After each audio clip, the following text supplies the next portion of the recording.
Basically, we are friendly in the corporate. That none of us is a friend. কোকের যে গ্ল্যামারটা আপনারা দেখেন, এই গ্ল্যামারের পিছনে কিন্তু প্রচুর ডার্ট থাকে। অনেক কোম্পানি এফএমসিজি সেক্টরের আউটলেট তৈরি করা নিয়ে অনেক চ্যালেঞ্জ ফেস করে। আমি বলবো লো হ্যাঙ্গিং ফ্রুটস আগে কালেক্ট করেন, মগডালে পরে উঠেন। দোকানদাররা আস্থা পায় যে রেগুলার আসে তার উপরে। চকলেট কাউন্টারে রাখে, আইসক্রিমটা কাউন্টারের পাশে রাখে, কারণ কেউ ওইগুলো খাওয়ার জন্য প্ল্যান করে আসে না। আপনি ইউনিলিভারে যখন কাজ করলেন তখন 600 কোটি টাকার কোম্পানি ছিল, সেখান থেকে আপনার 1500 কোটি টাকায় রূপান্তর হলো। এখানে সাকসেস হওয়ার জন্য আপনি কম্পিটিশন করতে হবে, ব্যাটার হচ্ছে কোঅপারেশনে থাকতে হবে, আর আপনি যদি সাকসেস চান কোলাবোরেশন ইজ দ্য কি।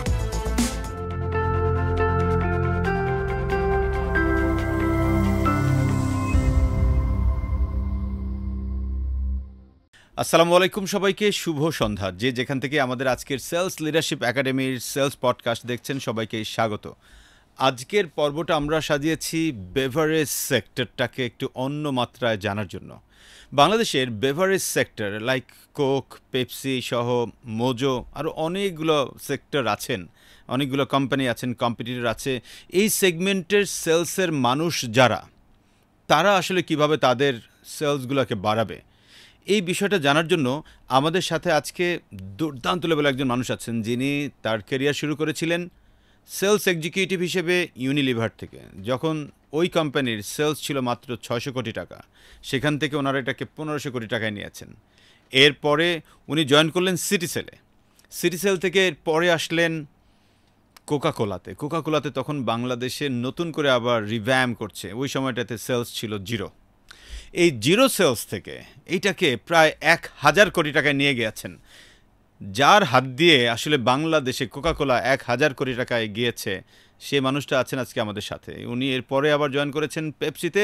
বর্তমানে তিনি আছেন পোলারের হেড অফ সেলস হিসেবে, এই যে ডিরেক্টর অফ সেলস আপনি বলতে পারেন, মানে সেলসের সর্বোচ্চ পর্যায়ে। ছোট থেকে যে বড় হয়েছেন, হোল জার্নিটা আমরা আজকে শুনবো। নান আদার দ্যান জনাব রাশেদ সারোয়ার। আসসালামু আলাইকুম। ওয়ালাইকুম আসসালাম। ভালো আছেন রাশেদ ভাই? আলহামদুলিল্লাহ। রাশেদ ভাই, অসংখ্য ধন্যবাদ যে আপনি বলার সঙ্গে সঙ্গে আমাদের কথাকে অ্যাকসেপ্ট করেছেন এবং আপনার এই জার্নিটাকে আমাদেরকে একটু কন্ট্রিবিউট করতে চলে এসেছেন। এজন্য আমরা সেলস পডকাস্ট টিম আপনার কাছে খুবই কৃতজ্ঞ। ধন্যবাদ আপনাকে আমাকে ইনভাইট করার জন্য। আর সবচেয়ে বড় জিনিস, আমি বাইরে যেটা বলছিলাম, কমিউনিকেশন মানি যে কথা সেটা নয়, অ্যাকশন। সো আমি চিন্তা করলাম এই স্কোপ আপনারে আমি একটু রেসপেক্ট দেখানোর, সেটা দিয়ে আপনার প্রতি যে আমার ভালোবাসা আছে সেটা প্রকাশ করার চেষ্টা করলাম। Thank you sir. রাশেদ ভাই, আপনার ক্যারিয়ারটা আপনি শুরু করেছেন খুবই বর্ণাঢ্য ক্যারিয়ার। আপনি বাংলাদেশের অসংখ্য big company like Unilever, Citycell, Coca Cola, Pepsi, Polar, সবগুলো মেরিকো, সবগুলো বিগ বিগ ব্র্যান্ড এবং মাল্টি ন্যাশনাল কোম্পানি। সো এই কোম্পানিগুলোতে কাজ করেছেন। সেলস এক্সিকিউটিভ হিসেবে শুরু করলেন 2003 সালে। সেলসটাকে কি আসলে আপনি এনজয় করতেন? আমি জয়েন করার আগে বুঝি নাই, মানে আমার ঘুরতে ভালো লাগতো। সো বেড়ানোটা বা বিভিন্ন লোকের সাথে ইন্টারাকশন করাটা, লোকের গল্প শোনা। সেলসে আসার আগে আমি সোশ্যাল কিছু অ্যাক্টিভিটিস করতাম, এলাকায় ক্লাব করতাম। ধরেন বিজয় দিবস উপলক্ষে অনুষ্ঠান করছি, তো ওখানে আমরা নিজেরাই অভিনয় করতাম, নাটিকা করতাম। তো ওই জন্য আবার চাঁদা তুলতে হইতো, চাঁদাটা আমরা তুলতাম, অনুষ্ঠানও আমরা করতাম, সব কিছু হইতো। তো করার পরে আমরা একটা ডেলিভারি দিতাম। এই কর্পোরেট লাইফে এসে দেখি এগুলো করার পর ওরা আমাদেরকে ভালো মানের একটা স্যালারিও দেয়। এটা দেখলাম যে ভালোই তো। আমরা আগে পকেট থেকে দিয়ে করতাম, এখন এই কাজগুলো করলে আমাদেরকে স্যালারি দিচ্ছে। সো মোটিভেট না হওয়ার কোনো যুক্তি আমি খুঁজে পাই না। আমার কাছে এরকম উত্তর এই জীবনে প্রথম কেউ দিছে, রিয়েলি। Thank you. যে সেলসকে সে এরকম ভাবে মনে প্রাণে ভালোবাসে, যেটা প্যাশনের জায়গাটা থেকে, লাইক ওই কাজগুলোই আর কি। Thank you.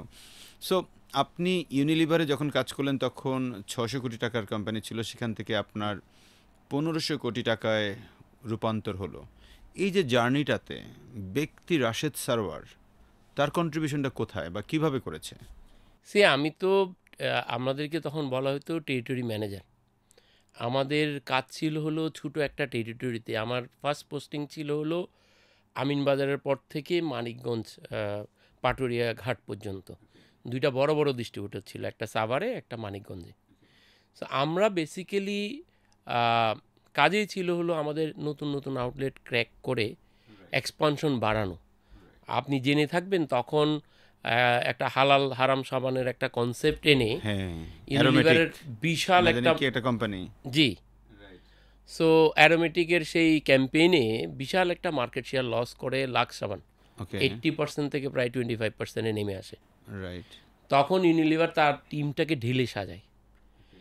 কর্পোরেটের লিজেন্ডারি ফিগার আমি বলবো রিয়াজুল হক চৌধুরী, উনি প্রথম সেলস ডিরেক্টর হিসাবে ইউনিলিভারে কাজ করছে। ওনার সাথে মিজান ভাই ছিল, আরও ক্যাপেবল সব লিডার ছিল, মহসিন ভাই ছিল। তো ওনারা আমাকে রিক্রুট করে, এটার জন্য আমি এখনও সময় পাইলে ওনাদেরকে ফোন দিয়ে থ্যাঙ্কস জানাই। আজকে এই সুযোগে আরেকবার ওনাদের প্রতি ধন্যবাদ, আল্লাহ ওনাদের মঙ্গল করুক।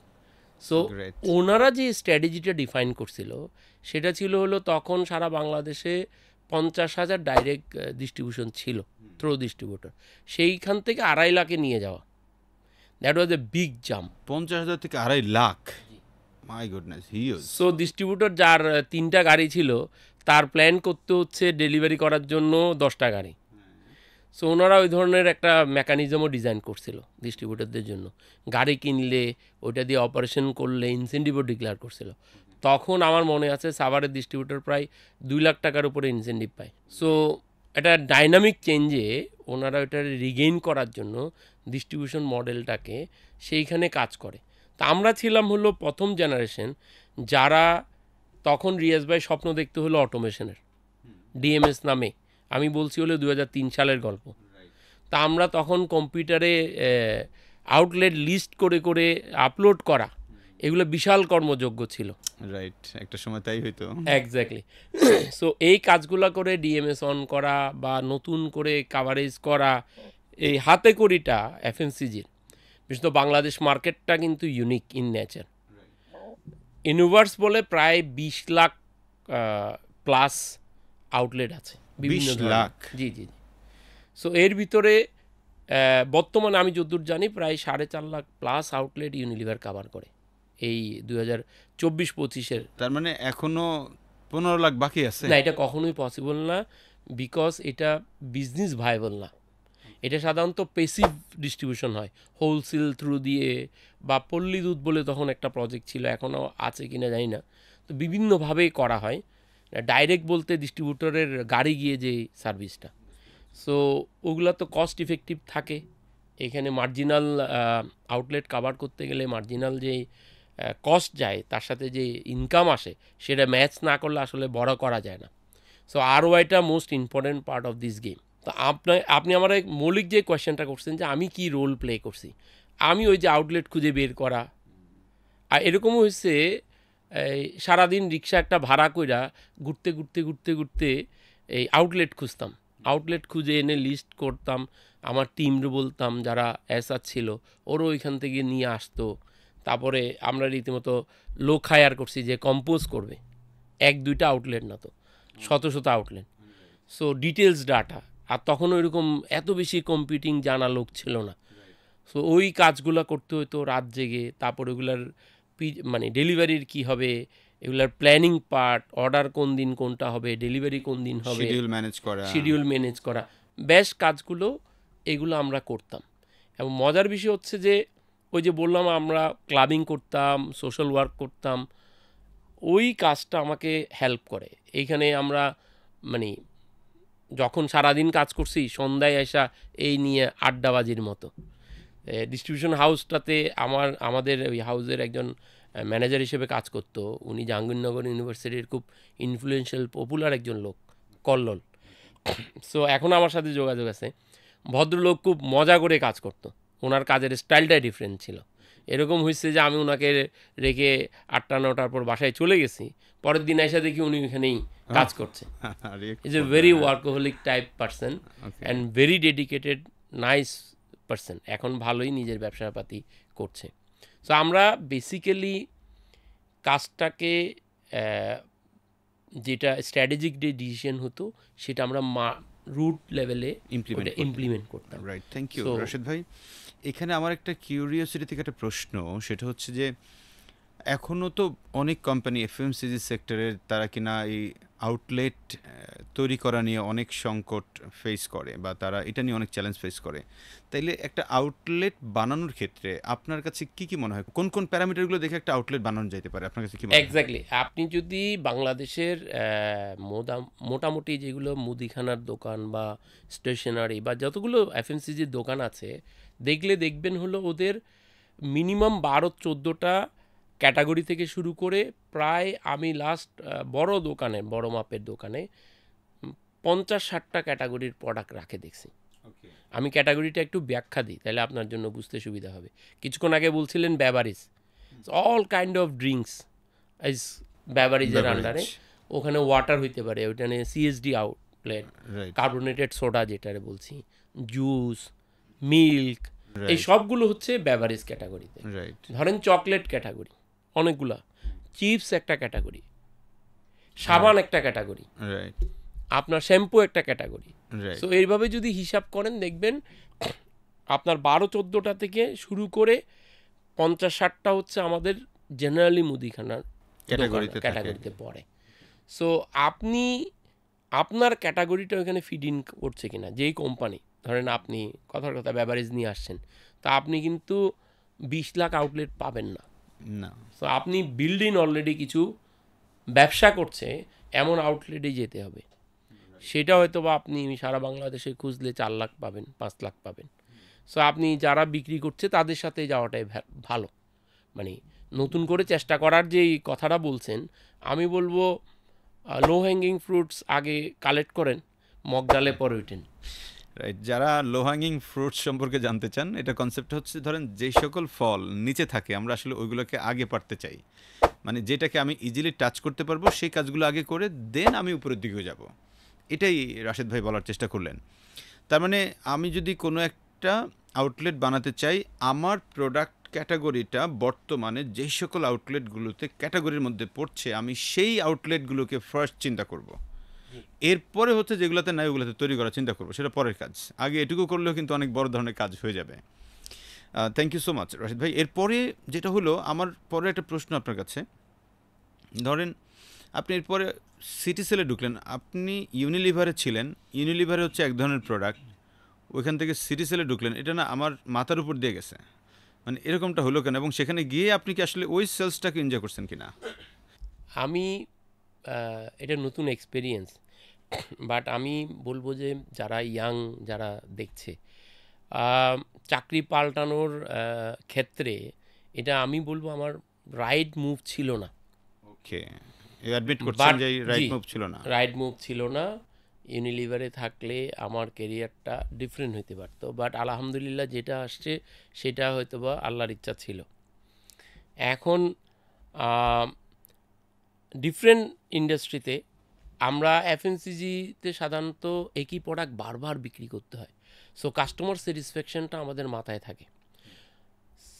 সিটি সেল কিংবা আপনি ওয়ান টাইম সেল যেগুলা, ফর এক্সাম্পল আপনি একটা সিম বিক্রি করলেন, আপনি নিয়ে নিলেন, আপনার জন্য কিন্তু অনেকটা ম্যান্ডেটরি আপনি রিচার্জটা নেওয়ার জন্য যেই কোম্পানির নিয়েছেন সিমটা তার কাছ থেকে পারচেস করার।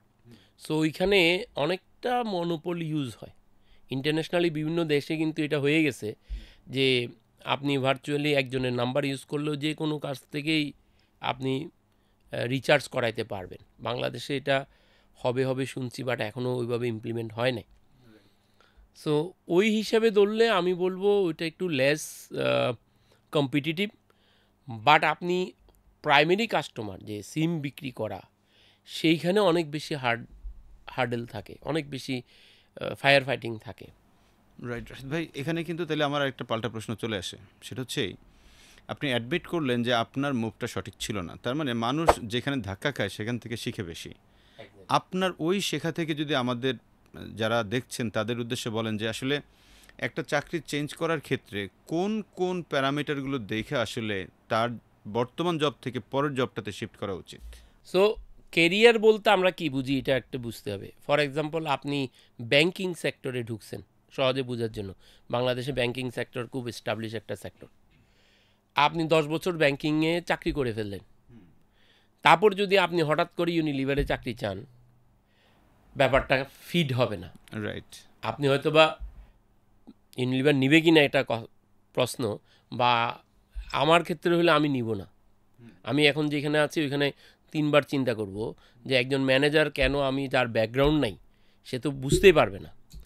একই কথা, আমি এখন ব্যাংকে গেলে ব্যাংকের ফিনান্সিয়াল লগুলা, বাংলাদেশ ব্যাংকের ল আছে, বিভিন্ন ইন্টারন্যাশনাল ল আছে, ফিনান্সিয়াল আইন কানুন, এগুলো তো বুঝবই না, এগুলো আমার নতুন করে শিখতে হবে। সো কেরিয়ারটা আপনি যখনই ঢুকবেন 4-5 বছরের ভিতরে কিন্তু ফিক্সড হয়ে গেল আপনি কোন সেক্টরে ফিট ইন হয়ে গেলেন। রাইট। সো ওইখানেই খেলাটা ভালো।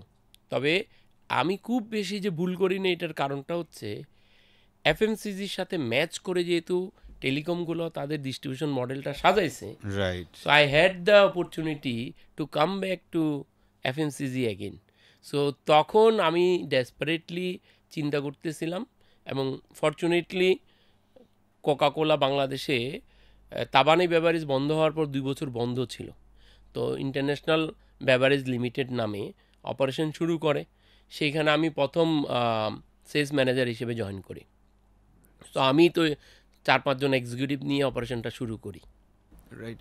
রাশেদ ভাই, এখানে আমি তাহলে একটা জিনিস আপনার কাছ থেকে পেয়েছি যে আমি যখন কোনো একটা সেক্টরটাকে চেঞ্জ করতে চাইবো বা আমার জব ছেড়ে আরেকটা কোম্পানিতে যদি যাই, তাইলে প্রথম 4-5 বছরের মধ্যে আমি যে সেক্টরটাতে ঢুকে গেছি, আমার ধান্দা থাকতে হবে যে আমি এই সেক্টরটার মধ্যে যেন থাকি বা এই Exactly. সেক্টরটার সঙ্গে যেন কানেক্টেড, তাহলে আমার কেরিয়ারের যে গ্রোথটা হয়তো ভালো হবে।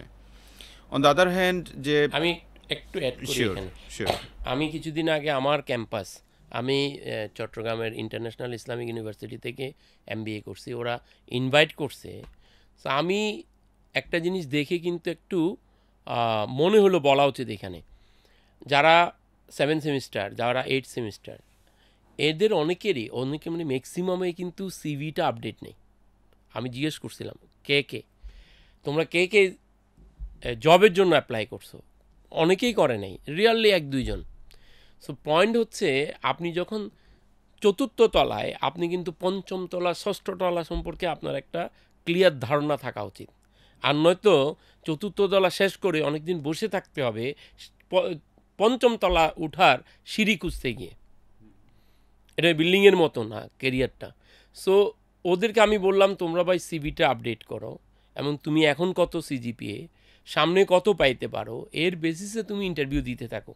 কারণ আমাদের সব কিছু ট্রেনিং হলেও, সব কিছুর কোচিং হলেও ইন্টারভিউ বোর্ডের কিন্তু ট্রেনিং নেই। সো আপনি 4-5টা ইন্টারভিউ যদি দিয়ে ফেলেন, আপনি আপনার ড্রব্যাকসগুলো, শর্টকামিংসগুলো জানতে পারবেন। তো আপনি গ্র্যাজুয়েশন কমপ্লিট করতে করতে ওই জায়গায় নিজের তৈরি করতে পারবেন। রাইট। রাইট।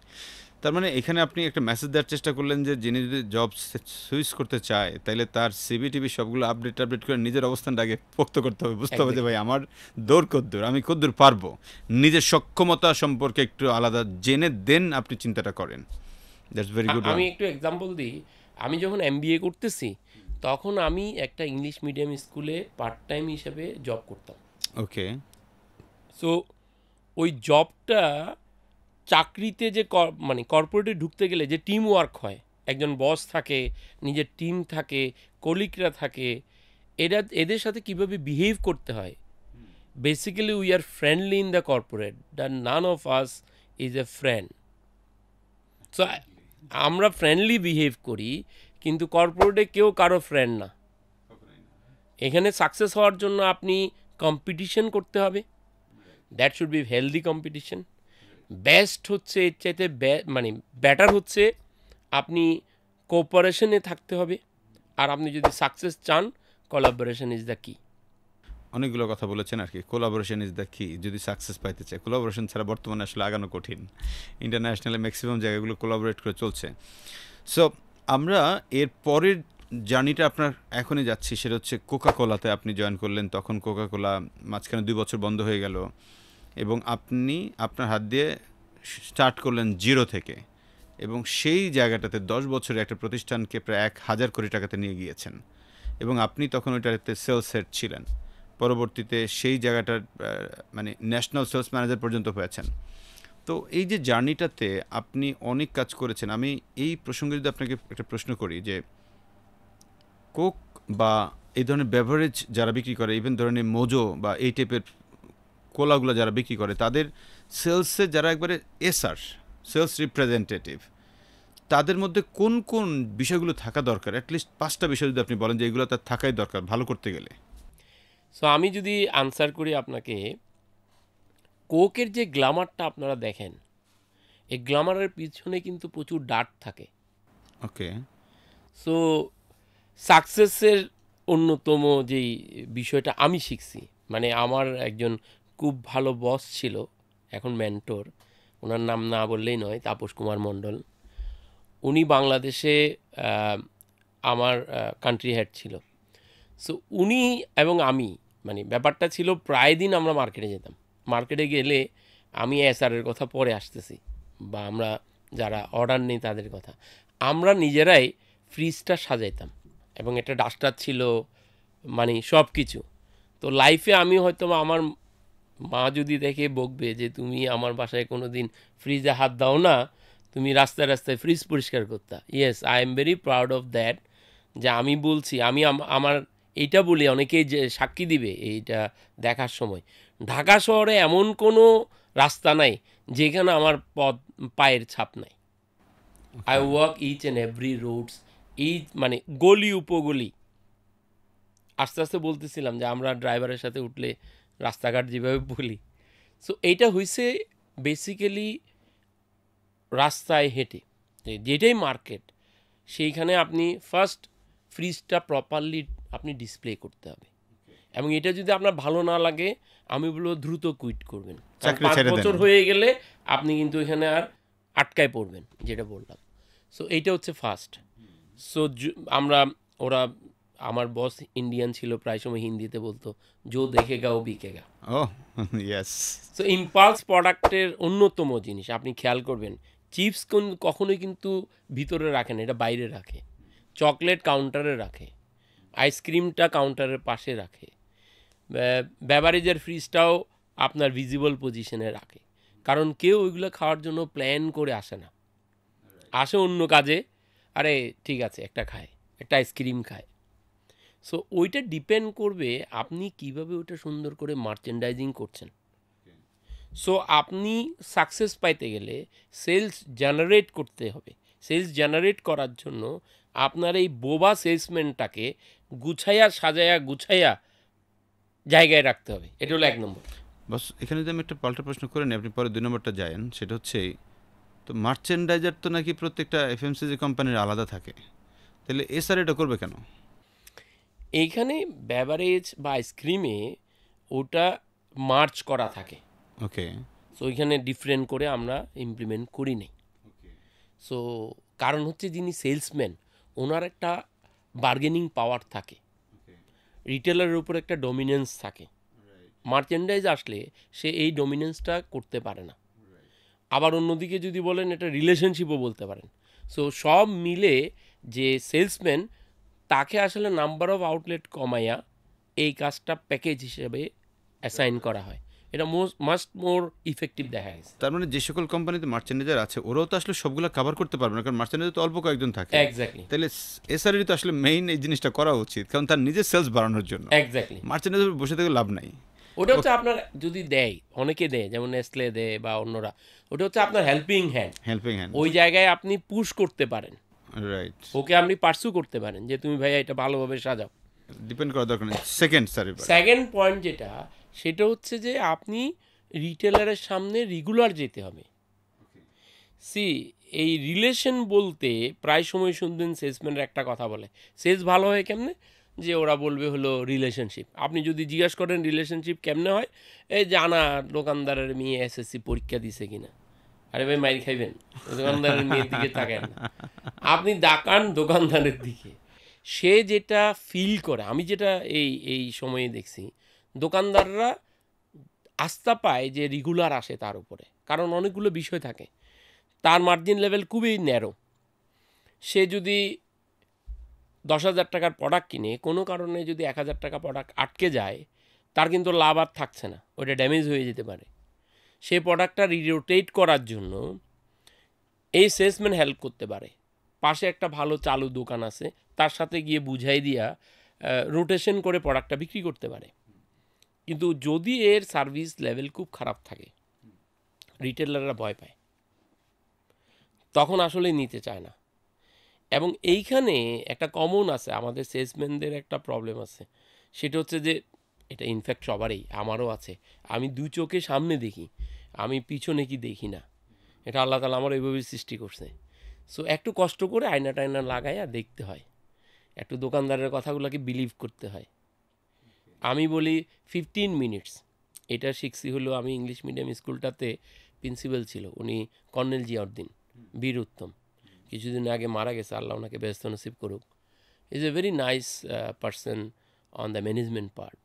তো উনি ছিল তখনকার আমলে ও লেভেল পাস।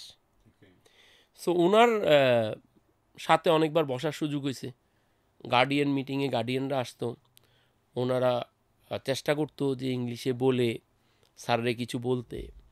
আমি জানি যে স্যার এটার ভালো আনসার জানে, বুঝে, কিছুই বলে না, উনি চুপচাপ শুনে। তো একবার বলেই ফেললাম যে স্যার আপনি এটার উত্তর দেন না কেন? উনি যে রাশেদ ভাই, আমি কিন্তু ওনার ছেলের বয়সী, উনি ভাই বলতো, যে ভদ্রলোক আপনি অবজার্ভ করবেন, যত লোক আসে 15 মিনিট ম্যাক্স, আপনি চুপচাপ বসে থাকেন, উনি 15 মিনিটের ভিতর কুল হয়ে যাবে। এবং আমি আমার লাইফে এটা অ্যাপ্লাই করছি। যদিও আমার মিসেস বলবে না কথাটা সঠিক না, ওটা ভিন্ন ডিসকাশন। বাট আমি প্রফেশনালি দেখছি, if you are keep calm and quiet, আপনার সাথে রেগে মেগে লোকজন 15 মিনিট পরে কিন্তু কুল হয়ে যাবে। সো ওই সময় আপনি কথাটা শুরু করতে পারবেন। দ্বিতীয় যে জিনিসটা আমি, ইনফ্যাক্ট আপনি যদি কোরআন শরীফে মেসেজগুলো দেখেন যে আল্লাহ আমাদেরকে কি দিছে, one of the biggest message হচ্ছে ধৈর্য ধারণ করা। যিনি ধৈর্য ধারণ করবে উনি সফল হবে। আমি জানি না আমি কতটুকু ধৈর্যশীল, বউয়ের কাছে তো মোটেই না, বাট আমার কলিগরা আমার ধৈর্যশীল বলেই বলে আর কি, ঠিক আছে। এটার পিছনের কারণটা হচ্ছে এই বকাবাদ্যটা শুনে চুপ করে থাকতে পারতাম। আমরা নর্মালি বলি যে শাইন করতে গেলে মাইন্ড করা যায় না, এই মাইন্ড করা যায় না, এটা বুঝতাম না, পরে বুঝছি যে বেসিক্যালি রিয়েক্ট করা যায় না, ধৈর্য ধরে থাকতে হয়। অনেক সময় খুব সুন্দর আনসার আছে, কিন্তু না দিয়ে লিভ ইট। আমরা বলতাম যে মাইন্ড করলে শাইন করা যায় না আর কি, ব্যাপারটা সরি আমি উল্টা বলছি না, হ্যাঁ মাইন্ড করলে শাইন করা যায় না, মাইন্ড করলে শাইন করা যায় না, রাইট। তাইলে একজন, তার মানে দর্শকরা যদি ধরতে পারেন আমি ভুল বলছি, আপনি মনোযোগ দিয়ে এটা দেখতেছেন, আপনাকে কংগ্রেচুলেশন, থ্যাংক ইউ। সো আমরা যেটা দেখলাম যে তার মার্চেন্ডাইজিংটাতে খুব এক্সপার্ট হইতে হবে, নিয়মিত তাকে যেতে হবে। 3 নম্বরে তার মাইন্ডটাকে একবারে কুল রাখতে হবে, 15 মিনিটস ফর্মুলা, রাইট। 15 মিনিট ঠান্ডা থাকতে পারলে সামনের মানুষ অটো ঠান্ডা হয়ে যায়। Very good. মেইনলি প্রবলেম হয় কনজিউমার, ওনার জন্য তো ওনার কাস্টমার, যেটা আমার জন্য কনজিউমার। কনজিউমার যখন আসে সেলসম্যানরা তাড়াহুড়া করে, ও কিন্তু মার্ক করছে যে আপনি আসছেন, এখন আপনি চুপচাপ দাঁড়ায় আছেন, সেই কাস্টমার যাওয়ার পরে আপনার এই যে গেস্টারটা, হি স্টার্ট রেসপেক্টিং, ডাইকা দে এই ভাই আসেন না, আপনার অর্ডার নিয়ে যান। আপনি তাকে ডিস্টার্বটা করেন না ওই সময়টায়। এখানে আবার অন্যদিকে আছে, তার উপরও তো তার বসের প্রেশার আছে, ফোন দেয় কিছুক্ষণ পর পর, এই কয়টা মেমু হয়েছে, অর্ডার কত হয়েছে। এই জন্য আমি একটা এক্সাম্পল দিই সেলসম্যান, এটা হচ্ছে যারা অর্ডার কাটে তাদের বস, যে টেরিটরি ম্যানেজারদের তাদের জন্য। আপনি যদি চিকেন স্যুপ রান্না করতে চান, আপনাকে অবশ্যই চিকেন দিতে হবে, এক গাদা পানি দিতে হবে, এবং এটা হিট দিতে হবে নির্দিষ্ট, যেটা হিট হয়ে কমপ্লিট হইতে 2-2.5 ঘন্টা লেগে যেতে পারে। এখন আপনি দিলেন হলো ধরেন আলু পটল, হিট দিলেন, এখন বললেন ভাই চিকেনে আলু পটল কেন দিলেন? ব্যাপারটা হচ্ছে আপনার আন্ডারে যে সেলসম্যান আছে তাকে ট্রেনিং করার নাই, আপনি তারা শিকার নাই, তারা মার্কেটে এমনিই পাঠাই দিয়েছেন, সে তো আলু পটলেই বেরোবে, রাইট। তারে হিট দিলেন তো চিকেন স্যুপ তো হবে না ভাই, হিটটা একটু কম দেন। আপনি তো ইনগ্রিডিয়েন্ট সব দিচ্ছেন, সো নির্দিষ্ট হিটে সে যেন পাকতে পারে, এই ব্যাপারটা করেন। ইদানিং টেলিকমিউনিকেশনটা ইজি হওয়াতে গ্রুপ কল হয়, হোয়াটসঅ্যাপ কল হয়। মানে ভাই, দিন শেষে আপনার বস ফোন দিলে আপনার একটু টেন্স লাগে, তারে টেন্স করে ফেললে আপনি ভালো রেজাল্ট পাবেন না। ফলে যেটা হয়, সে দোকানের সামনে হড়বড় করে। এটা তো একটা বড় প্যারা হয়ে দাঁড়াইছে আর কি রাশেদ ভাই, আপনি যে জায়গাটা তুললেন, এটা অনেক সেলসের লোক বলে যে ভাই কথা নেই বার্তা নাই, গুগল মিট, হোয়াটসঅ্যাপ মিটিং, বলে যে সকালবেলা হয়তো নাস্তা খেতে বসছি 8টার সময়, শুরু করছে গুগল মিট, আমার রিপোর্টিং কিন্তু 9টায়, তো বলে যে 8টার সময় তাহলে মিটিং কেন? তো সেলসে চাকরি করতে আসছেন সেজন্য করতেছি, কিছু করার নাই, কদিন পরে লাথি দিয়ে চলে যাবো। সেলসের লোকজনদের এরকমটাই বলছে, তারাই মানে সেলসের লোকটাই বলছে। এই যে তার একটা মনোভাব তৈরি হচ্ছে, এই জায়গাটাকে খারাপ করছেন কিন্তু ওই মানুষগুলা যারা এই অড টাইমে হুটহাট করে কোনো কারণ ছাড়া খালি মিটিং, এবং মিটিংয়ের মধ্যে হয় কি যে যে ছেলেটি একটু খারাপ করছে ওকে পুরো ন্যাকেট করে ফেলে, এতে করে ও মোরালি একবারে চুপসে যায়। আলটিমেটলি সে ওই দিন কিন্তু আর কাজও করতে পারে না, পরে 2-3 দিন তার প্রোডাক্টিভিটি লস করে। আপনি যে জায়গাটা বললেন যে সে তখন গিয়ে খুবই তাড়াহুড়া করে আপসেট থাকে, সে কিন্তু আর অন্যদিকে তার ফোকাসের যে জায়গাটা সেই জায়গায় হচ্ছে না। আমি এই পয়েন্টটা বলবো, ধরেন মিটিংটার মানে টেনিউরটা কতদূর হবে, এটা কিন্তু পয়েন্ট। আমরা অনেকেই সুন্দর কথা বলতে শিখছি, কিন্তু কখন কথা না বলে চুপ করে থাকতে হবে এইটা শিখিনি। ইনফ্যাক্ট আমিও এখনও শিখছি মনে করি না। আমি অনেক সময় আলোচনার পরে বাসায় এসে চিন্তা করি, এটা কথা না বললেই হতো। সো কথা না বলতে পারাটা ওয়ান কাইন্ড অফ কৃতিত্ব, যদি বা সেলসে অনেকে মনে করে বেশি কথা বলতে পারাটা কৃতিত্ব। আর আপনি যে ইকো সিস্টেমটার কথা বললেন না, ইকো সিস্টেমটা আমাদের গ্রিডিনেস থেকে আসছে। ওকে, আমরা যদি বিশ্বাস করি আমার রিজিক যা আছে, যেটা সেলস হওয়ার সেটাই হবে, টিপিক্যাল একটা কথা আছে, টার্গেট হয়েছে কিনা। টার্গেট আবার কি? আপনি দেখেন, আপনি নিয়ত করলেন আপনি হেঁটে হেঁটে 100 তলায় উঠবেন বা ব্রুজ খলিফায় উঠবেন, আমি জানি না উঠতে দেয় কিনা এটা। আপনি যতটুকুই উঠেন না কেন, ওইটা আপনি যদি বেহুশ হয়ে পড়েও যান, যখন হুঁশ আসবে আপনি দেখবেন আপনি কিন্তু 70 তলা উঠে গেছেন। তো টার্গেট 100 তলা ছিল, ফেল করলেও তো 70 তলা হয়েছে। So is it a fail? No, real লাইফে কোনো মানে পাস ফেল আছে? নো, এটা কি আমি এসএসসি পরীক্ষা দিচ্ছি? নো। এই যে আমাদের মেন্টালিটিতে সেট করা হয়েছে মাইন্ডসেট, টার্গেট ইজ এ, আমার কাছে মনে হয় ইট ইজ এন রোলিং হবে কন্টিনিউয়াসলি। আপনি ধরেন আমরা বিজনেসে অ্যানুয়াল বিজনেস প্ল্যান করি, যদি আমি দেখি যে 4 মাস 5 মাস যাওয়ার পরে এটা মিট হচ্ছে না, আই হ্যাভ টু রিডিজাইন ইট। এখানে ইগোর কিছু নেই, এখানে টপ ম্যানেজমেন্ট হতে শুরু করে বটম পর্যন্ত যে ইকোটা চলে, আপনাকে রিয়েলিটি মেনে নিতে হবে। ফর এক্সাম্পল, আমি অবজার্ভ করছি মার্কেটে বড় বড় যেই মাল্টিন্যাশনাল কোম্পানিগুলো ব্যবহারিজে কাজ করছে, ওদের হিউজ পরিমাণ প্রোডাক্ট ড্যামেজ হয়েছে। স্বাভাবিকভাবে জানেন একটা অ্যান্টি ক্যাম্পেইন চলছে মাল্টিন্যাশনাল প্রোডাক্টগুলোর ক্ষেত্রে। এই অ্যান্টি ক্যাম্পেইনটা তাদের টপ ম্যানেজমেন্ট শুধু নট বাংলাদেশ, ইন্টারন্যাশনালি যারা আছে তারাও মেনে নিতে চায় না। ওখানে আবার একটু ডিফারেন্ট, 1 বছর আগে আপনি যে কনসেন্ট্রেট কিনবেন সেটার ফোরকাস্ট দিতে হয়, তো তখন তো আর জানে না যে এই ইনসিডেন্স করবে, ওইটার উপর প্রেশার দিতে থাকে কান্ট্রিদের। অ্যাজ এ রেজাল্ট কান্ট্রি এটা কিনে নিতে হয়, আবার কিনে নিয়ে তো এটা নষ্ট করবে না, বানাইতে হয়, বানাইয়া এটা দোকান পর্যন্ত যায়। দোকানে তো ক্যাম্পেইনের ইম্প্যাক্ট হচ্ছে, লোকে প্রোডাক্ট কিনছে না, ভয় কিনছে না। দেন দেখা গেল 3 মাস 4 মাস পর প্রোডাক্টটা ডেট এক্সপায়ারি হচ্ছে। এতে কি হয়? এতে ইকোসিস্টেমটা নষ্ট হয়, ডিস্ট্রিবিউটররা অস্বাভাবিক ইনভেস্টমেন্ট আটকায় যাচ্ছে, তার ROI হচ্ছে না, 1 মাস 2 মাস 3 মাস 6 মাস 8 মাস ছেড়ে দিচ্ছে। আপনি তো টোটাল বিজনেসটাকে আনভাইবল করছেন। কোথায়? ওই যে বললাম আমি মেনে নিব না, আমি হার মানব না। আরে ভাই, হার মানার কিছুই নেই। আপনি এখন গাড়ি চালাচ্ছেন 100 কিলোমিটার ব্যাগে, সামনে দেখছেন গ্যাঞ্জাম আছে, আপনি যদি মনে করেন আমি হার মানব না, basically you are hitting those cars, ওই জামে আপনি অ্যাক্সিডেন্ট করতে যাচ্ছেন। Is it an wise one? কখনোই না। আপনি পিক আপের পা তুলে ফেলেন, মেক ইট স্লো, গিয়ে দেখেন, হয়তো অল্টারনেটিভ রাস্তা পেলে ওই দিক দিয়ে বেরিয়ে যান, আপনি না পেলে ওয়েট করেন। এটা আপনার কপালে ছিল। কোথায় ফিলিস্তিনি যুদ্ধ, কোথায় সেলসম্যানের চাকরি চলে যাচ্ছে, দূর দূর তো কোনো রিলেশন নেই। যার চাকরি গেছে হেও জানে না কী হয়েছে, সে চিন্তা করতেছে কী হলো রে ভাই। এখন কোম্পানিও আর ভায়াবিলিটি করতে পারছে না, তার ভলিউম নাই, তার রেভিনিউ আসতেছে না, তার স্যালারি দেওয়ার জায়গা নাই।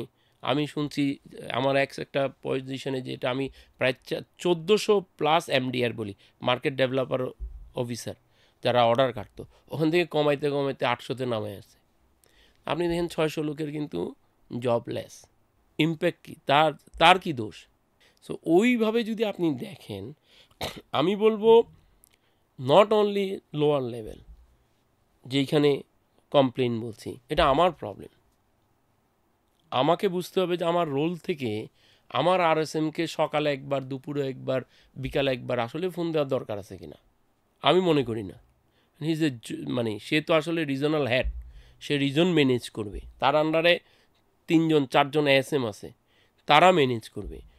যারা সেলস এক্সিকিউটিভরা আছে তাদের আন্ডারে 5জন, 7জন, 10জন করে, they should try their best. আমার অবজেক্টিভ কি, product is available to the outlet, then ওইখানে আমার মার্কেটিং ক্যাম্পেইন হবে। এরপরও যদি কেউ না নেয়, is it possible to hire some gunman to push the consumer, এ বাড়ি you have to buy it, otherwise I will kill you. এইভাবে তো কাজ হয় না। এখন আপনি ধরেন কোম্পানির ম্যানেজিং ডিরেক্টর, কিংবা ধরেন আপনি রিজনাল বা এই প্যাসিফিক রিজনের আপনি রিজনাল হেড গ্লোবালি কোনো একটা পজিশনে, আপনি বরং সাপোর্ট দিলে আপনার এই এমপ্লয়ি যারা আজকে আপনারে ছেড়ে যাচ্ছে তাদেরকে হোল্ড ব্যাক করায় রাখতে পারলে, মনটা যদি ভালো থাকে, they will give you the return much more higher than you ever believe. আমাদের দেশে কিন্তু দেশি কিছু কর্পোরেট আছে, তারা এই প্রিন্সিপালের উপরে চলছে।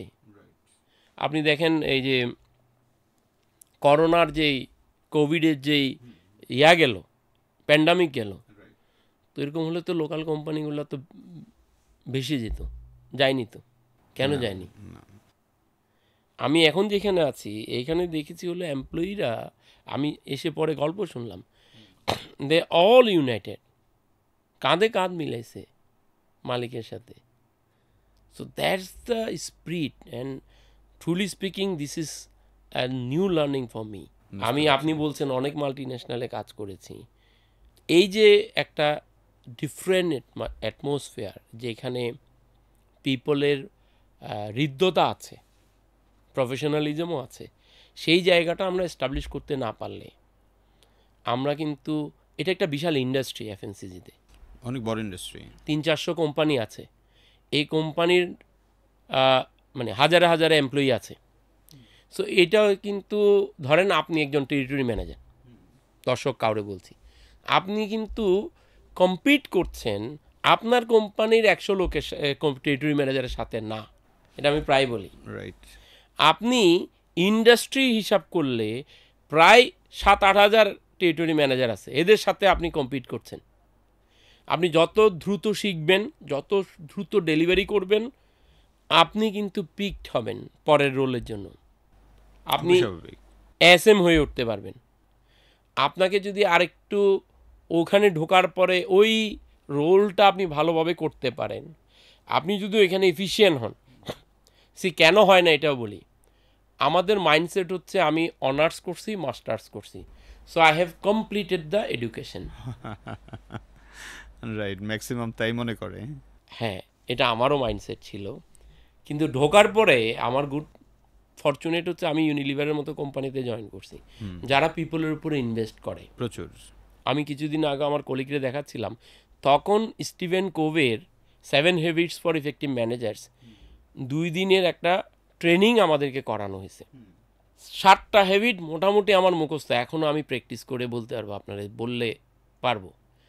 এটার পিছনে এই যে লার্নিংটা, এটা ইমপ্লিমেন্ট করাটা, আপনারা যেটা বললাম যে ওই যে কাজের ক্ষেত্রে ভালোবাসাটা আসছে, যে আরে এখানে তো এগুলো করার পর উল্টো টাকা দেয়, তারপর আবার নিজে নিয়ে গিয়ে পড়ায়ও, কিন্তু হেভি মজার ব্যাপার। এনজয়টা করতে পারা। আমি প্রায় সময় একটা ডায়লগ দিতাম, কোকে থাকতে বলতাম, লাইফ অ্যাট কোক বলে একটা ট্যাগলাইনই আমি সোশ্যাল মিডিয়াতে চালু করে দিয়েছিলাম। আমার বস বলতো, রাশেদ তুমি তো লাইফটা এনজয় করে নিচ্ছ। পরে এটারই ট্যাগলাইন নিছি যে লাইফটা এনজয় করতে হবে। বাস্তবতা তাই হওয়া উচিত আর কি। রাইটফুলি এইসব প্রেশার, এইসব জিনিস, ইনফ্যাক্ট প্রেশারটা আসে না কখন, যখন আপনি এক্সপেকটেশন মিট করে ডেলিভারি করতে পারবেন, আপনার কাছে কিন্তু প্রেশার আসবে না। স্যার রাশেদ ভাই, আমার আরেকটা প্রশ্ন আপনার কাছে এবার, যদি আমরা একটু ডিফারেন্ট আসপেক্টে দেখি।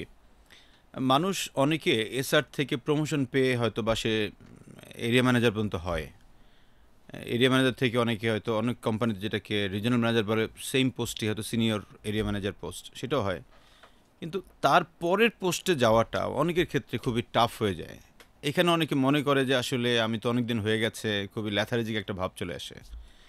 এই সকল মানুষরা আসলে কি করলে তার পরের প্রমোশনটায় আরেকটু দ্রুত পেতে পারে?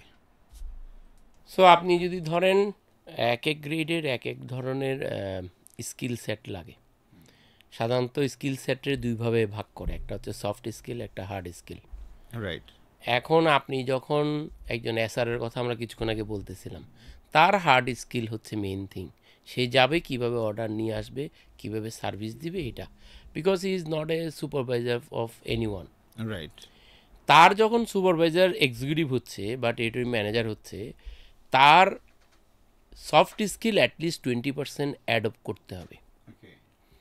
দেন যখন সে এরিয়া ম্যানেজার হচ্ছে, যে সে এক্সিকিউটিভ চালায়, তার বেসিক্যালি সফট স্কিলের পরিমাণ আরও বেড়ে যাবে 30-40%। ইনফ্যাক্ট সফট স্কিলের সাথে কিন্তু কোম্পানির স্ট্র্যাটেজিক আন্ডারস্ট্যান্ডিং এটা কোরিলেটেড। আমি বলবো স্ট্র্যাটেজিতে তার কন্ট্রিবিউশন অ্যাড করতে হবে। সে বুঝতে হবে যে কোম্পানির কালচার কি, কোম্পানির লং টার্ম ভিশন কি, কোম্পানি এখন কি অবস্থায় আছে, এই সম্পর্কে তার পার্টিসিপেটরি হইতে হবে। মিটিংয়ে তার বুদ্ধিগুলো বলতে হবে, সেটা ভালো হোক মন্দ হোক, ভয় পাওয়া যাবে না। কথা বলতে হবে, তাকে ভোকাল হতে হবে। Exactly, not vocal. আমি বলবো যখন গ্রুপ ডিসকাশন হয়, এই যে আপনি আমার সাথে পার্টিসিপেট করতেছেন বা আমি আপনার সাথে করতেছি, সেটা মিউচুয়াল হইতে হবে, জোর করে না। Rhythmic, exactly. দেন আপনি আরএসএম হলেন, আরএসএম এর দেখা যায় মোর দেন 50% is soft skill plus strategic understanding. এখন কি হয়, আপনি ওই যে কিছুক্ষণ আগে বললাম প্রেশার দেয়, প্রেশার গেমে যখন আপনি কুক হইতে থাকেন, আপনি কিন্তু বাই দিস টাইম যে স্যুপে যে পানি ছিল ওটা তো উড়ে গেছে, আপনি একটা পুরা মুরগি হয়ে গেছেন। এটা কেউ খায় না। এক্ষেত্রে করণীয় কি? করণীয় হচ্ছে আপনি পানিটাকে অ্যাড রাখবেন। কিভাবে? এই যে আপনার মতো ট্রেনার থাকতে, আপনি যদি এখন আমারে জিজ্ঞাসা করেন, আপনার ট্রেনিংয়ে তো সে আসতে হবে সফট স্কিল জিনিসটা কি। আমি আমার মতো করে বলি, ইসলামিক ভিউতে বলে হলো আখলাক, চরিত্র। এখন সৎ চরিত্র কি জিনিস সেটা ব্যাখ্যা দেওয়ার আমি এখানে প্রয়োজন বোধ করি না। এক কথায় বললে, আমি আরেকজনের কাছ থেকে যেই ধরনের আচরণ এক্সপেক্ট করি, সেটাই আমি আরেকজনের সাথে করব। ধরেন আমি যখন টেরিটরি ম্যানেজার ছিলাম বা আমি যখন আরএসএম ছিলাম, তখন হেড অফ সেলস থেকে যা এক্সপেক্ট করতাম, আমি এখন হেড অফ দ্য ডিপার্টমেন্ট, আমি ঠিক একই কাজটা ওদের সাথে করার চেষ্টা করি। আমি শেয়ার করি, আমি যখন নতুন এই কোম্পানিতে 2 বছর আগে জয়েন করি, one of the good feedback within a 6 month, আমি কম কথা বলি। আমার বস বললো, রাশেদ বুঝছেন, এইখানে এই কোম্পানিতে সবাই একটু কথাবার্তা বলে, সবাই আপনি একটু কথা বলেন। I got the message. তা আমি বললাম, স্যার আপনি আমাকে আমার মতো করে টিমের সাথে কমিউনিকেট করার একটা স্কোপ দেন। Is a very nice person, is okay, do it in your way. তো ইস্যুটা হচ্ছে যে এখনকার এত মডার্ন টেকনোলজি, ধরেন আপনি ফোন দিতে পারেন, আর যদি একটু লেস ইম্পর্টেন্ট হয় আপনি টেক্সট দিতে পারেন, হোয়াটসঅ্যাপে দিয়ে দিলেন, 6 ঘন্টা পরেও জানলে হইল, তো হয়তো বা দিনের শেষে জানলে হয়।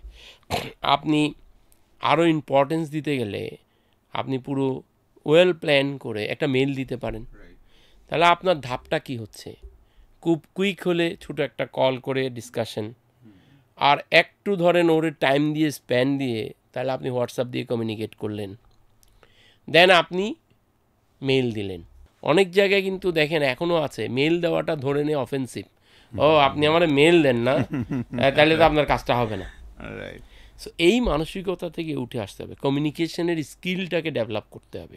তো ওনার এই যে সফট স্কিল বলছি, আপনার টাইম ম্যানেজমেন্ট বলেন, কমিউনিকেশন স্কিল বলেন, আপনি প্ল্যানিং পার্ট বলেন, আপনি পিপলের ড্রাইভ করার জন্য মোটিভেশন ফ্যাক্টরসগুলো, আপনি পিপল ডেভেলপ করছেন কিনা। আপনি আরএসএম অনেক বছর, আপনি কয়জন এসএমকে আরএসএম হিসেবে প্রমোট করাতে পারছেন? সো আপনি যদি পিপলস লিডার হয়ে উঠতে না পারেন, অনেকে তো প্রমোশন দেয় না, যে যদি প্রমোশন দেয় তাহলে তো তার সেলস খারাপ হয়ে যাবে। That's the thing. এইটা হচ্ছে আমি কিছুক্ষণ আগে বলছি যে মাইন্ডসেট। দেখেন আমার যে ধরেন আমি এ পর্যন্ত 4-5টা কোম্পানি পাল্টাইছি, কোকে যে আমাকে সেলস ডিরেক্টর হইতে হবে এমন তো লেখা ছিল না। আমি ডে ওয়ান থেকে এটা জানতাম, আমি সর্বোচ্চটা চেষ্টা করছি। যখন দেখলাম যে অপরচুনিটি আসছে বাট কোম্পানি মনে করছে বাইর থেকে নিবে, আর আমি মনে করছি না আমি কোয়ালিফাইড, আমি আরেকটা কোম্পানিতে গিয়ে সেলস ডিরেক্টর হয়েছি। অ্যাবসলিউটলি। কোকের কথাটা যখন আরেকবার আসছে, আমি এখানে একটা প্রশ্ন করতে চাই। কোক বাংলাদেশে আরেকটা পানি বাজারজাত করেছিল, এটার নাম হলো কিনলে। তো আপনি তো জিরো থেকে শুরু করলেন, তার মানে এটা তো আপনার হাত দিয়ে বাংলাদেশে রান করেছে। জি জি, ওইটা লঞ্চিংটা আইবিপিএল টেরিটরিতে আমার হাত দিয়ে হয়েছে। এখানে আমি একটা মার্কেটিং স্ট্র্যাটেজি আপনার কাছে জানতে চাই বা জানাইতে চাই মানুষকে। যখন কিনলে পানিটা আসলো তখন দেখলাম যে আপনার মাম পানি তখন বাংলাদেশে খুবই জনপ্রিয়, এবং মাম পানি বাংলাদেশে 15 টাকা করে বিক্রি হয়, এবং কিনলো 15 টাকা করে মার্কেট শুরু করলো। কিন্তু হঠাৎ করে দেখলাম যে কিনলের দাম দিয়ে দিল 10 টাকায়। তো দাম করে দেখলাম যে মার্কেটটা একটা অন্যদিকে ডাইভার্ট হয়ে যাচ্ছে, এবং মাম কেনা অনেক কমে গেছে, কিনলে দিকে মানুষ ছুটতেছে। তো এই মার্কেটিং স্ট্র্যাটেজিটা আসলে কীভাবে নিলেন, বা এটা কেনই বা আপনাদের মাথায় আসলো এরকম? এইটা আসছে হলো আমাদের রিজনাল ডিরেক্টর ছিল টি কৃষ্ণ কুমার। ওকে। হি ওয়াজ ট্রাইং টু অ্যাকোয়ার, এখন বললে অসুবিধা নেই, মাম পানিকে অ্যাকোয়ার করতে চাইছিল। ও তাই নাকি? জি, ওরা রাজি হয়নি। So he was park at rough cut 300 crore টাকা টু পারচেজ ইট, আর ওরা মনে হয় চাইছে এরকম কিছু হবে। হাওয়েভার সো এই সময়ে যখন আমরা মার্কেটে আসার পরে স্ট্রাগল করছিলাম, তখন ফার্স্ট স্ট্র্যাটেজিক মুভটা হয়েছে কনজিউমারকে বেনিফিট দেওয়া 15 টাকার জায়গায়। কারণ এই পানিগুলো কিন্তু রিটেলার কিনে তখন কিন্তু 60 টাকা 6.5 টাকা এই রেঞ্জে, এখন একটু বাড়ছে 8 টাকা। তো আমরা এটা করার পরে আমরা মার্কেটে কনজিউমারের পাওয়ার মানে সাপোর্ট পাইলেও রিটেলের সাপোর্ট পায়নি। রিটেলের মার্জিন কমে যাওয়াতে দে সাম সর্ট অফ বয়কট করার মতো সাইলেন্টলি কেউ কিনতো না, এবং পরবর্তীতে আমরা আবার 15 টাকায় যাই। বাট যে গেমটা হয়েছিল সেই গেমের বেনিফিটটা কিন্তু আমরা পরবর্তীতে রিটেলাররা রাখা শুরু করছে, কনজিউমাররাও করছে। এখানে একটা বড় বাজেট করছে। ইনফ্যাক্ট পানি কিন্তু কোনো ইম্পালস প্রোডাক্ট না, এটা এসেনশিয়াল প্রোডাক্টসের ভিতর, চিনি লবণ এই টাইপের। তো তখন উনি বলছিল যে আমি তোমাদেরকে বাজেট দিব, জাস্ট মেক এ প্ল্যান, বাজেটের লিমিট নাই। Okay. Because he wants to gain the number 1 position. তো আমরা যেটা করছি 15 টাকায় নিয়ে গিয়ে ফর এ সার্টেন পিরিয়ড অস্বাভাবিক ডিসকাউন্টিং করে রিটেলটাকে জ্যামপ্যাক করে দিয়েছিলাম। রাতারাতি 3 দিনের অপারেশনের প্ল্যান করছি, 2 দিন পরে দেখলাম আমাদের টার্গেট মিট হয়ে গেছে। এমন জি জি জি এমনও হয়েছে বসুন্ধরার গেটের ছোটো এত পরিসরের একটা পান সিগারেটের দোকান, সে তার 100 ফিটের ওইদিকে বাসা আছে, বাসায় এক গাড়ি পানি নামাইছে, এক ট্রাক, ও মাই গড, 500 কেস। কারণ তখন প্রাইসটা 6.5 টাকারও কম পড়ছে, বেচবে 15 টাকা, জাস্ট ইমাজিন। এবং সে জানে যে এটা হঠাৎ করে আসছে। ওয়ান ফাইন মর্নিং সবগুলা আউটলেট যারা পানি বিক্রি করে ম্যাক্সিমামেই 3 মাস 4 মাসের স্টক নিয়ে বসে আছে, ফলে অন্য সব কোম্পানি ব্লক হয়ে যায়। আর পানিটাও চালু হয়ে যায়। Yes. এবং সেখান থেকে আসলে যখন দামটা কমলো না, তখন আমি তো একজন কনজিউমার, তো আমি মূলত কিনলে চিনেছি আসলে তখনই যে 10 টাকায় আসলো, খামাখা 15 টাকা দিয়ে আম কিনতে আমার কষ্ট লাগতো। এখন আকিজ একটা পানি নামাইছে 10 টাকায়। আমি দেখলাম একটু ওই যে 250 ml থেকে একটু বেশি দিয়ে, মনে না জানি 250 ml খুব সম্ভবত ছোট করে আর কি একটু দিয়েছে পানিটা। আমার মনে হয় পানিটা অলওয়েজ একটা, এটা আসলে সোয়াবের কাজ পানি খাওয়ানো। পানি আপনি জানেন কি না জানি না, মরুভূমিতে পর্যন্ত হাদিসে আসছে আপনি পানি চাইলে you are bound to provide him, so you are compile, মানে এইটা আসলে অ্যাভয়েড করার কোনো বিষয় নাই। আনফর্চুনেটলি আমাদের দেশে পানি নিয়ে সবচেয়ে বেশি বিক্রি হয়। কোক পেপসিতে বা মজোতে যেই মার্জিন নাই, পানিতে এর কয়েক গুণ বেশি মার্জিন রিটেলাররা এনজয় করে। এটাকে আসলে দেখা খুব দরকার আর কি। আমার কাছে মনে হয় যে আমাদের যারা দেখছেন এদের মধ্যে যদি কেউ থাকেন, বর্তমানে যেহেতু ইন্টারিম গভর্নমেন্ট, আপনারা চাইলে এটাকে আসলে কন্ট্রোল করতে পারেন। এত মার্জিন দেওয়ার কিছুই নাই, কারণ হচ্ছে যে স্ট্যান্ডার্ড মার্জিন ধরা হয় 15%, ম্যাক্স 30% ধরেন আপনি, কিন্তু সেইখানে 8 টাকার জিনিস 15 টাকা বেচতেছেন। ইটস রিয়েলি একটা আপনি অবিচার। রাইটলি বলছেন।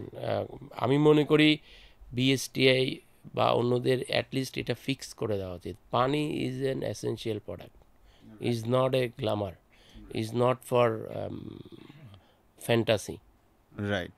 তো এরকম একটা জিনিস তো বাংলাদেশের মতো জায়গায় আপনি এরকম আসলে বাবুগিরি করার তো কোনো মানে নাই, না, তাই না? Not at all. যদি এমন হতো যেটা খরচ অনেক বেশি সেজন্য আমি বাড়াই দিয়েছি, না তা তো না। এটা আপনি কেন একটা মধ্যস্বত্বভোগীকে আপনি এত টাকা লাভ দিবেন? ইনফ্যাক্ট কোম্পানিগুলো চাইলেও পারবে না, কারণ মধ্যস্বত্বভোগীরা এটা সাইলেন্টলি আপনাকে কিক আউট করে দেবে। সেক্ষেত্রে গভর্নমেন্ট থেকে একটা ইম্পোজ করবে। Exactly, that's the right way. Company পারবে না হয়তো, গভর্নমেন্ট থেকে ইম্পোজ করবে, তাহলে তো হয়ে গেল। 10 টাকার স্ট্র্যাটেজি আমরা নিয়ে ব্যর্থ হয়েছি। মানে আমি বলি ওইটাতে আমরা খুব আশা করছিলাম, কিন্তু রিটেলার রাখা বন্ধ করে দিলে কি করবেন আপনি? Right right. আমি যেটা দেখলাম মালয়েশিয়াতে, আমি তো যেহেতু পিএইচডি পারপাস অনেকবার যেতে হয়, তো ওইখানে দেখলাম যে আপনার কিছু কিছু প্রোডাক্টের প্রাইস গভর্নমেন্ট থেকে লিস্টেড এবং এটা ফিক্সড। আপনি এবার এটা ডিপার্টমেন্টাল স্টোর থেকে কিনেন আর যেখান থেকে কিনেন না কেন, এবং ওইটাতে যে যেটুকু বাড়বে কমবে হয়তো খুব বেশি গেলে 1-2% এদিক সেদিক হতে পারবে, তাও গভর্নমেন্ট ইনস্ট্রাক্টেড কাহিনী। এক্স্যাক্টলি, মানে এই দিন আমি কোনো একটা রিলে বা কোথাও দেখছিলাম, ইন্ডিয়ান কোনো ভদ্রলোক সৌদি আরবে 1 রিয়ালে গত 10 কি 15 বছরের ঊর্ধ্বে 6টা রুটি পাওয়া যায়। 1 রিয়াল 6টা রুটি is a fix for last more than 15 years. কেউ বলছে 85-তে 90-তেও 1 রিয়ালে হয়তো, এখনও 1 রিয়াল। তার মানে আমি বিশ্বাস করিনি এই কথাটা, বাট আমি যখন ওই রিলের কমেন্টে গিয়ে দেখছি, কেউ যদি থাকেন এই পডকাস্টের কমেন্ট বক্সে, এটা সত্যতা একটু আমার জানার ইচ্ছা আছে, আপনারা জানান। ও ফ্যান্টাস্টিক, রাইট। আমিও একটু জানতে চাই আর কি আপনার সঙ্গে যে আসলে কি সঠিক আপনার কিনা। পডকাস্টের প্রমো করছি। Oh fantastic, so kind of you. আপনি যে আসছেন এটি একটা বড় প্রোমো আমার জন্য। Thank you sir. কারণ আপনাদের মতো এরকম বড় মানুষরা যখন আসেন, সেক্ষেত্রে থেকে আমরা তো আসলে অনেক জিনিস জানতে পারি, অনেক ইনসাইট জানতে পারি। তো আমার এবার একটা প্রশ্ন রাশিদ ভাই আপনাকে, ধরেন আমি যেটা দেখেছি আর কি, যে আমার বাস্তব লাইফ থেকে, হয়তো আমার নিজেরটা বলবো না, দেখেছি এরকমটা যে একজন লিডারের আন্ডারে মাঝ বয়সী লিডাররা আছেন। এখন সে কেপেবল, কিন্তু বসের পছন্দ হচ্ছে একটা দুর্বল রে। দুর্বল মিনস হচ্ছে যে ও যে কথা বলতে পারে না, ওর যোগ্যতাও নাই, কিছু নেই, কিন্তু বস তারই পছন্দ করে। এই যে বায়াসনেসের যে জায়গাটা, সেক্ষেত্রে যে ট্যালেন্টেড ওয়ান, সে তো আসলে একটু হইলেও ডিপ্রাইভ হচ্ছে। এই অনেক জায়গাটা বেশি আসলে deprive হয়। এখানে সে কিভাবে এই জিনিসটাকে ওভারকাম করতে পারে? এই জায়গাটাতে মানে আমি বলবো একটা ভালো বই আছে, সেটা হচ্ছে ইমোশনাল ইন্টেলিজেন্স, রাইট, ড্যানিয়েল গোল্ডম্যানের। এটার বাংলা ভার্সনেও পাওয়া যায়। সো যেটাই খুশি পড়ে দেখেন, এটা আমার লাইফে কাজে দিছে। বেসিক্যালি আপনার ইমোশনসগুলোকে আপনি কোথায় পজ দিবেন, কোথায় ইউজ করবেন, দ্যাট ইজ দ্য ওয়ে। আমরা কমিউনিকেশন বলতে কি বুঝি সেইখানে, ধরেন আপনি যে কথাটা বললেন, টিম আছে ধরেন 10 জন RSM, আমি উইকটাকেই চুজ করছি, যে স্ট্রং ভোকাল তাকে আমি চুজ করছি না। তার কি করা উচিত?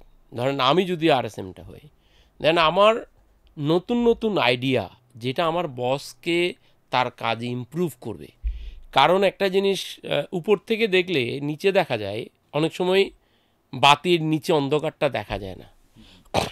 সো আমার কাজ হবে বসকে ওই সাপোর্টটা দেওয়া, so that for a time being যদি উনি লাইক না করেও পরবর্তীতে উনি যেন ফিল করে যে এই ভদ্রলোক আমার যতগুলো প্রজেক্ট আছে বা কাজ আছে ultimately he is contributing higher. Okay, number one. Number two হচ্ছে আপনি কনফ্লিক্টটাকে, যেখানে আপনি দেখছেন যে আপনার বস আপনার কথা টোনটা লাইক করছে না, ইউ চেঞ্জ দ্য টোন। আপনি সেম কথা 100 রকম করে বলা যায়। বিয়ের পারপাসটা কি একটু ফান করে বলি। এখন কোনো ছেলে যদি তার মেয়ের বাবারে বিয়ের পারপাসটাই ডাইরেক্ট বলে যে এই জন্য আপনার মেয়েরে বিয়ে করতে চায়, সে লাঠি বিটা খাবে কিন্তু। সো আমাদের সোসাইটি শিখাইছে সেটার একটা ছেলের গার্ডিয়ান প্রস্তাব নিয়ে যায়, মিষ্টি নিয়ে যায়। এই যে এটা আমাদের দেশে অনেকে মনে করে যে ফ্ল্যাটারিং করি, এই তেল মারে। আরে ভাই, কোরআন শরীফের ফার্স্ট যে সূরা, প্রথম যে আয়াত, সেখানে আল্লাহ শিখাচ্ছে যে আল্লাহকে আপনি প্রশংসা করেন। তো ভাই আপনি প্রশংসা করতে সমস্যা কি? আপনার বসের কি আসলেই কোনো ভালো গুণ নাই? অনেক আছে। সো আপনি ফ্ল্যাটারিং করেন না, আপনি অ্যাপ্রিসিয়েশন দেন। অনেকে বলে যে আমি আসলে তেল মারতে পারি না, আমার যে হবে না। আমি তেল মারতে বলছি না। তেল মারাটা হচ্ছে, ধরেন আপনার বস আপনার জন্য কিছু একটা করেছে, আপনি এটা কখনো অ্যাকনোলেজ করেছেন? না, অনেক ক্ষেত্রে করি নাই। আপনার বস আপনার উপর রাগে, ইন রিটার্ন আপনি রাগ দেখাচ্ছেন কি? দেখাচ্ছি। কেন দেখাচ্ছেন? সেজন্যই তো আমরা দেখতে পারি না। That's the point. Now you come to the point. Right. তেল মারার দরকার নেই। আপনি বসরে দেখেন কি হয়, চাকরি যখন ছেড়ে দেই তখন আমরা বাঘ বনে যাই, বসরে গিয়ে বলি বস আপনার জন্য কিন্তু চাকরিটা ছেড়ে দিলাম। কেন ভাই? আপনার সাথে যে কনফ্লিক্টটা আছে সেটা আপনি 1-to-1 বসরে প্রয়োজনে হোয়াটসঅ্যাপ দেন যে ডিয়ার স্যার, আমি এই ফিল করছি, আমি আপনার সাথে একটু 1-to-1 কফি খাইতে চাই। Go out of the office, have a coffee, have a chitchat. আফরন বলেন বস আমি এই করি, আমার এরকম ফিল হয়, আপনি আমার একটু গাইড করেন। দেখেন বস কী বলে। এরকম বসলে তো সলভ হয়ে যাবে যে কোনো সময়। এক্স্যাক্টলি। এখন তো ঝামেলাটা হলো যে বিড়ালের গলায় ঘন্টা বাঁধবে কে? এখন ও তো মনে করতেছে না বসরে বললো মানে বস মানে বাঘ ভাল্লুক আমার মানে খেয়ে ফেলবে। আপনি তো বলছেন যে শেষকালে আমি চাকরি ছেড়ে দিচ্ছি। So you are in your mind you are cooking to quit. Before it why don't you plan, why don't you approach, why don't you tell him. আমি কোনো একটা কোম্পানিতে চাকরি ছাড়ার আগে কোনো একটা হট ডিসকাশনে আমার বসের সাথে he use some sort of কি বলবো অসংসদীয় শব্দ ব্যবহার করা হয়েছে। তা আমি ওই মিটিংয়ে কোনো কথাই বলিনি। মিটিং শেষ হলো, আমার আরেক কলিগ বললো এটা কি হলো, আমি যে let's see how do you handle it. এইচআরে বললাম, এখন এইচআরও সাহস করে ওনার কাছে বলবে না, কারণ আমি ওনাকে অ্যাপ্রোচ করলাম,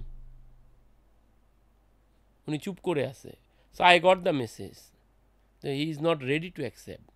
so then I take the plan to quit. But point হচ্ছে you have to face the reality. আপনি হয়তো উনি অ্যাকসেপ্ট করেন, হয় নাই, হইতেই পারে সেটা। এখন আমার এরকম কিছু নাই। সি, চাকরি আপনার যেতেও পারে, চাকরি আপনি ছাড়তেও পারেন। Both party has the right. It is not a monopoly. আমি যখন বসের আন্ডারে আছি, আমাকে কিন্তু বস কিনে নাই, আমার সময় কিনছে, আমার বুদ্ধি কিনছে। দুজনের কারোর এটা মিসম্যাচ হইতেই পারে। রাইট।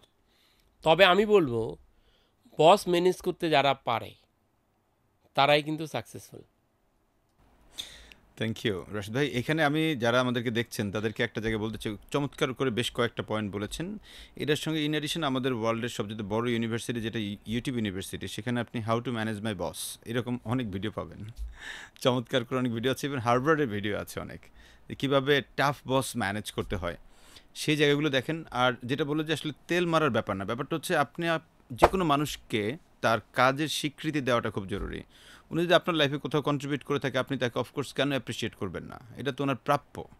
সো ওই কাজটুকু করা খুবই খুবই যৌক্তিক। আমি বলছি না আপনি তেল মারেন, বাড়িয়ে বলেন, দরকার নাই, ওই চাটুকারিতা দরকার নাই। বাট যেটা উনি আপনার জন্য করলেন, কোনো কন্ট্রিবিউট করলো, কৃতজ্ঞতা তুমি জানাতেই পারি। একটা গ্র্যাটিটিউড জানানো তো একটা বড় ব্যাপার। আমি একটা এক্সাম্পল দিই। আমি আজকে আমার কেরিয়ারের যেসব বস আমারে ইনফ্লুয়েন্স করছে, প্রত্যেকের নাম ধরে ধরে গল্প বলছি। It is that's appreciation. বসরা যদি থাকেন, দেখেন, সেলিউট অল অফ ইউ। আজকে আমি যে এখানে বসছি বা আমি যে দাওয়াত পাইছি, because you make me like that. মানে স্পেশালি আমি তাপস কুমার মণ্ডলরে থ্যাঙ্কস দিব। Is the one of the very, আমি বলবো, dynamic and tough one. Tough ওয়ানের এই গল্পটা একটু বলি। রাইট।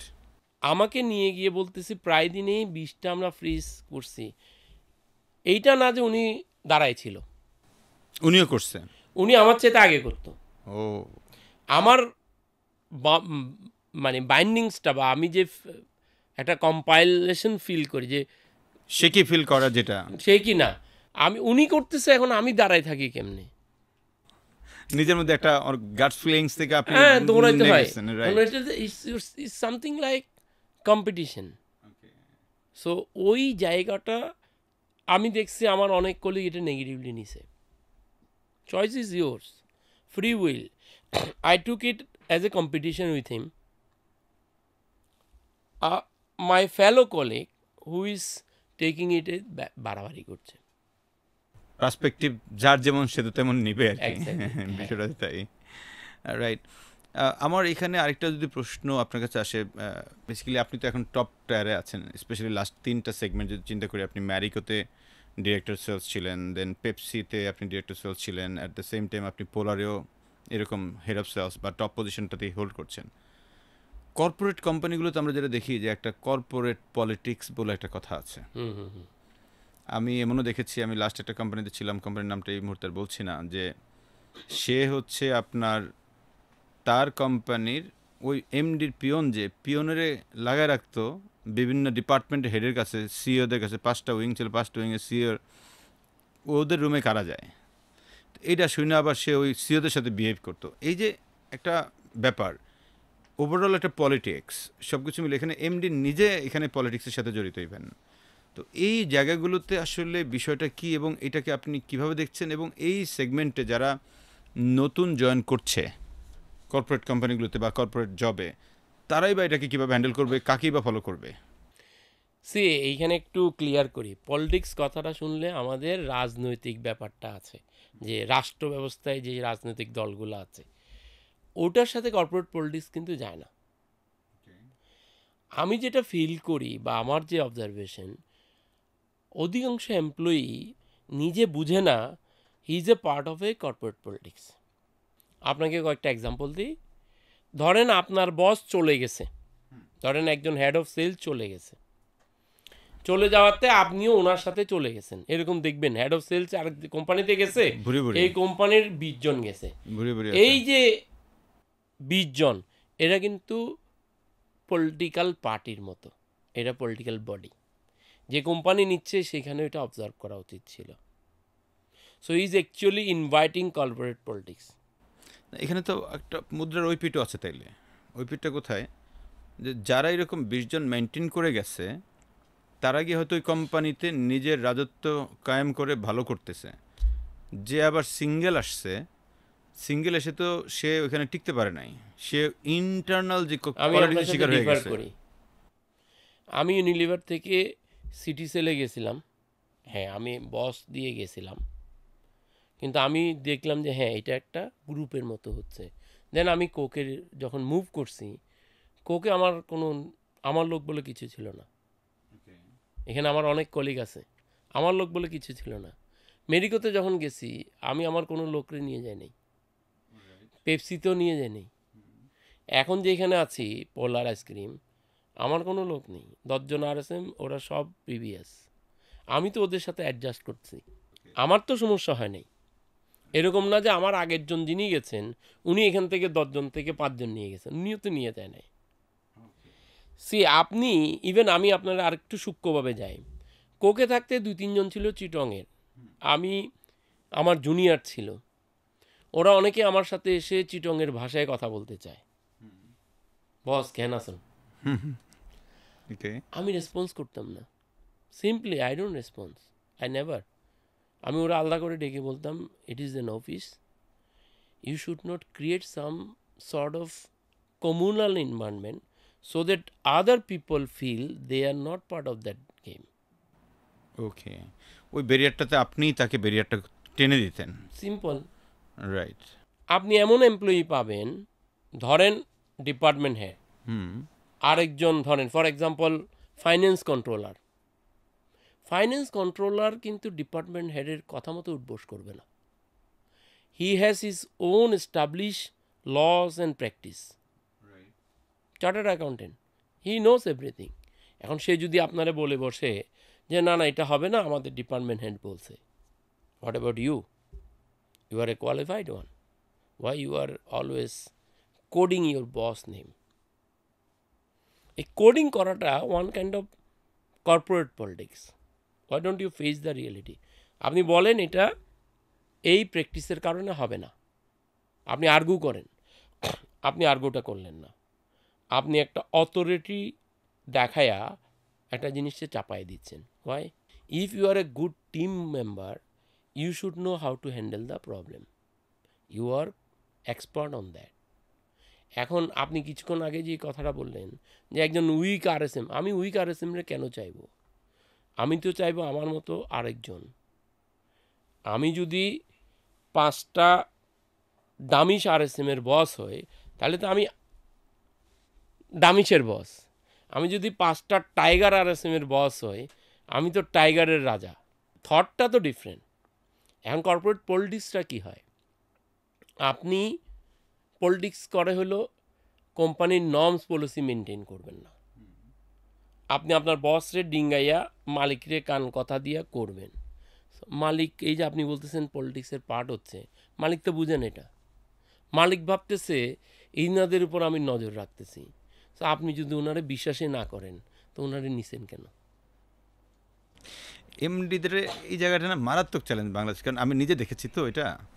আমি এটা পাইনি। আমি পাইছি। আমি নাম বলে দিই এখানে, কারণ নাম বললে আমার কিছু যায় আসে না, কারণ এই কোম্পানি এটা সাফার করছে, স্টিল সাফার করতেছে। ম্যাকডোনাল্ড গ্রুপ, যেটা বাংলাদেশে ম্যাকডোনাল্ড স্টিল বিল্ডিং, ম্যাকড্রাই ডেসিকেন, তারপর ম্যাকডোনাল্ড বাংলাদেশ লিমিটেড, এই কোম্পানির এমডি যিনি মিস্টার সারওয়ার কামাল, এই লোকের যিনি অফিস অ্যাটেন্ডেন্ট যারা, উনি অলওয়েজ তাদের কথায় চলে। মানে এটা শুনতে না কেমন খারাপ শোনায়, আসলে খারাপ শোনায়। আমি ওদিকে কমেন্ট করব না, কন্ট্রোভার্সি ক্রিয়েট হবে। এটা রিয়েল বাস্তবতা, আমি নিজে দেখি, যেহেতু আমি এখানে হেড অফ সিএসএর ঠিক ছিলাম। আছে, আমি একটা রূপকভাবে আমার এক্সপেরিয়েন্সটা শেয়ার করি। আমি আজকে আমার এক অন্য ডিপার্টমেন্টের সাথে কথা হচ্ছিল, সো উনি আমারে বলতেছিল যে রাশেদ ভাই আপনি টোটাল সুপারভিশনটা ভার্চুয়াল করে নিছেন। এখন ভার্চুয়ালটা কীরকম আপনাকে আমি একটু এক্সপ্লেন করি। ধরেন আমি ডিস্ট্রিবিউটর অ্যাপয়েন্ট করলাম, ডিস্ট্রিবিউটরের কাছ থেকে আমি চাই কি, দুইটা জিনিস চাই। সে যা অর্ডার এনে দিচ্ছি তার 95% প্লাস ডেলিভারি করবে, তার গোডাউনে পর্যাপ্ত মাল রাখবে। এই দুইটা আমার 1000 ডিস্ট্রিবিউটর হলেও I can provide, create a report and daily monitor করতে পারি আমি ইজিলি।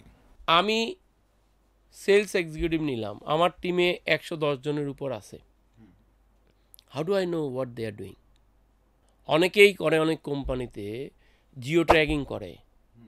এটা তো ক্লিয়ারলি মেসেজ দিচ্ছেন যে I don't believe you. Where is the relationship? Where is your faith on them? এখন তাকে নিয়োগ দিচ্ছেন কী জন্য?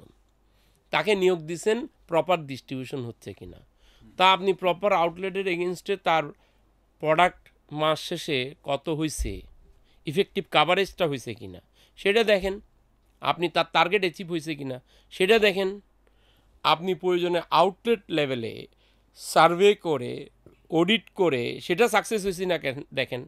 এই তিনটারে যদি প্যারামিটার করেন, বছর শেষে যদি এই 110 জনের র্যাঙ্কিং করেন, আপনি তো বুঝবেন দুধ কা দুধ পানি কা পানি। Easily black and white. সাদা সাদা কালার একবারে তো ক্লিয়ার। ওইটার বেসিসে আপনি প্রমোশন দেন, আপনি ইনক্রিমেন্ট দেন, আপনি তিরস্কারও করেন। ইনক্রিমেন্ট না দেওয়াটাও একটা রিওয়ার্ডিং। সে একজন আপনাকে গ্রোথ দিল 40%, একজন গ্রোথ দিল ওই সময় আরেকজন গ্রোথ দিল 4%, কিংবা দিলই না, গ্রোথ দিল, আপনি সবাইরে নিয়ে বিদেশে নিয়ে যাবেন? না সবাইরে বিদেশে নিয়ে যাওয়া মানে যে 40% দিছে তারে গালে আপনি থাপ্পড় দিলেন। ও ডিমোটিভেটেড হলো চরম লেভেলের। সো ও তার মানে কি বায়াসনেসটা কোথায়? Everybody is bias, everybody. Biasness to the business, biasness to the performance, biasness to the people, প্রোডাক্টিভিটির উপরে। আপনি এখন পিপলের বায়াসনেস বলতে বোঝাচ্ছেন আমি পার্সনের বায়াসনেস হয়ে যাচ্ছি। আমি ইফতি বাইরে সবসময় এক গ্রেড বেশি দিই, উনি আমার দেশের বাড়ির লোক বিদায় দিচ্ছি। এবং ফ্র্যাঙ্কলি স্পিকিং এগুলো লোকে মাইন্ড করে না, এগুলো নিয়ে প্রাউডলি বলে। আপনার ক্রিটিসিজমও বাইরে এইভাবে বলবে, তুমি চিটংয়ের হয়ে লাভ কি, আমাদের চিটংয়ে কটা ছেলেরে তুমি চাকরি দিছ। সো কালচারালি আমরা কিছু বাজে নর্মসে প্র্যাকটিস করি। সোশ্যালি আপনি এই যে এইটা যে বাজে নর্মস, এই যে বললাম, আপনি দেখেন আমার কমেন্ট এখানে অনেকে বকা দিবে। দেখেন আমি আরেকটু ক্লিয়ারলি বলি, আপনি বিসিএস পরীক্ষায় অ্যাপ্লিকেশনে কোন কোন ডিপার্টমেন্টে সবচেয়ে বেশি অ্যাপ্লিক্যান্ট থাকে অ্যাডমিন বলেন? এরপরে প্রশাসন আর অ্যাডমিন তো একই, প্রশাসন অ্যাডমিন তারপর ফরেন, এই কয়েকটাই তো সবচেয়ে বেশি পড়ে আর কি। পুলিশ, পুলিশ, ইয়াস, কাস্টমস। কাস্টমস, চোর জায়গাগুলোতে বেশি হয় আর কি। দেখেন প্রশাসন গুড পার্ট, হিস উই আছে, দেশের ভালো করবে, ফরেন দেশের জন্য করবে, এটা আমি অ্যাপ্রিসিয়েট করছি। আপনি পুলিশে গেলেও খুব ভালো, আপনি দেশের উপকার করবেন। বাট আপনাকে যদি আমি বলি যে আপনি পুলিশে যাওয়ার চাকরির জন্য আপনার টপ অফ দ্য মাইন্ডে 3টা কি জিনিস আছে? পাওয়ার খাটাইতে পারবো, ওকে, টাকা ইনকাম করতে পারবো, ওকে, মানুষ সেবা হতে পারবে, এটা মাথায় খুব কম আসে। That is the point. টাকাটা ইনকাম কীভাবে করবেন আপনি? ওই যে স্যালারি তো একই। ঘুষ নিব, সি যদি ওইখানে লোক বেশি হয়, তার মানে আমি আমার ফ্যামিলি থেকে আমাকে শেখানো হচ্ছে যে তুমি ঘুষ নিলে সমস্যা নেই। অ্যাভেলেবেল বলতেছে এটা। একটা সোসাইটির যদি অ্যাভেলেবেল এরকম হয়, তাদের থেকে নেতা উঠলে ভালো কিভাবে হবে? মানে রিসেন্টলি কিছু মানুষ ভালো আছে বা ভালো হচ্ছে, সেই সংখ্যাটা খুব কম। আপনি যে প্রসঙ্গগুলো Available তোলেন, না এবং তো। না একেবারেই না, আমি ওই অনুযায়ী আমি কথাগুলো বললাম মাত্রই। মানে আমাদের সোসাইটিটাই এরকম করে, মানে আমরা আপনি যে সব জায়গাগুলোতে এক্সাম্পলটা যাচ্ছে। দিচ্ছেন আমি ওদিকে যাচ্ছি না। এমডির তো টিমের প্রোডাক্টিভিটির প্রতি ফোকাস থাকার কথা। টিমে যেই ডিপার্টমেন্ট হাইয়েস্ট রেভিনিউ দিচ্ছে তাকে অ্যাপ্রিসিয়েট করার কথা, যে বটম লাইন দিচ্ছে তারা অ্যাপ্রিসিয়েট করার কথা। শোনেন, আমি ওরে একটা কন্ট্রোল করার কি লাভ? মজার ঘটনা বলি আপনাকে। তো উনি একদিন আমাকে বলতেছে, আমি যেহেতু হেড অফ সেলস ছিলাম, তো আমাকে একদিন ডাকে নিয়ে বলছে, শোনো আমার জন্য হেড অফ অ্যাডমিন দেখো তো। উনি কয়েকটা কোম্পানির নাম বলে দিচ্ছে, এই কয়েকটা কোম্পানির হেড অফ অ্যাডমিনে যারা আছে ওদেরকে বললো, তাহলে দেখি ওখান থেকে পারলে নিয়ে নিব। তো আমি ওর সাথে কথা বলে জানলাম যে ইয়েস, পাওয়া গেছে, একজন আসতে চায়। তো প্রথমেই তার প্রশ্ন, ওর বয়স কত? তাই বললাম, স্যার ওনার বয়স তো এখন কত 60 কাছাকাছি, 58, কারণ আপনি হেড অফ অ্যাডমিন নেবেন বড় গ্রুপের সঙ্গত কারণেই। তো না, বয়স 50-এর উপর উঠা যাবে না। তা আমি বললাম যে স্যার বয়স 50-এর উপর উঠা যাবে না, এটার কোনো বেসিক রেফারেন্স আছে কিনা বা লজিক আছে কিনা? তো এত কথা বলো না, আমি কোনো তুমি করে বলতে পারবো, ধমকাতে পারবো? বড় হয়ে গেলে তো 50-এর উপর উঠলে তো আপনি করে বলতে হবে। আমি না ওনার দিকে তাকাইছিলাম, believe it or not, what the mentality. আমি এটাই বলছি, আপনি ওনার কথায় আমি আর যাব না, আমি বারবার বলছি এদিকে না। ধরেন আমাদের যারা আলেমরা সারাক্ষণ শেখায় যে আপনি সালাম দিবেন, আপনি কয়জন আলেম থেকেই পর্যন্ত সালাম পাইছেন?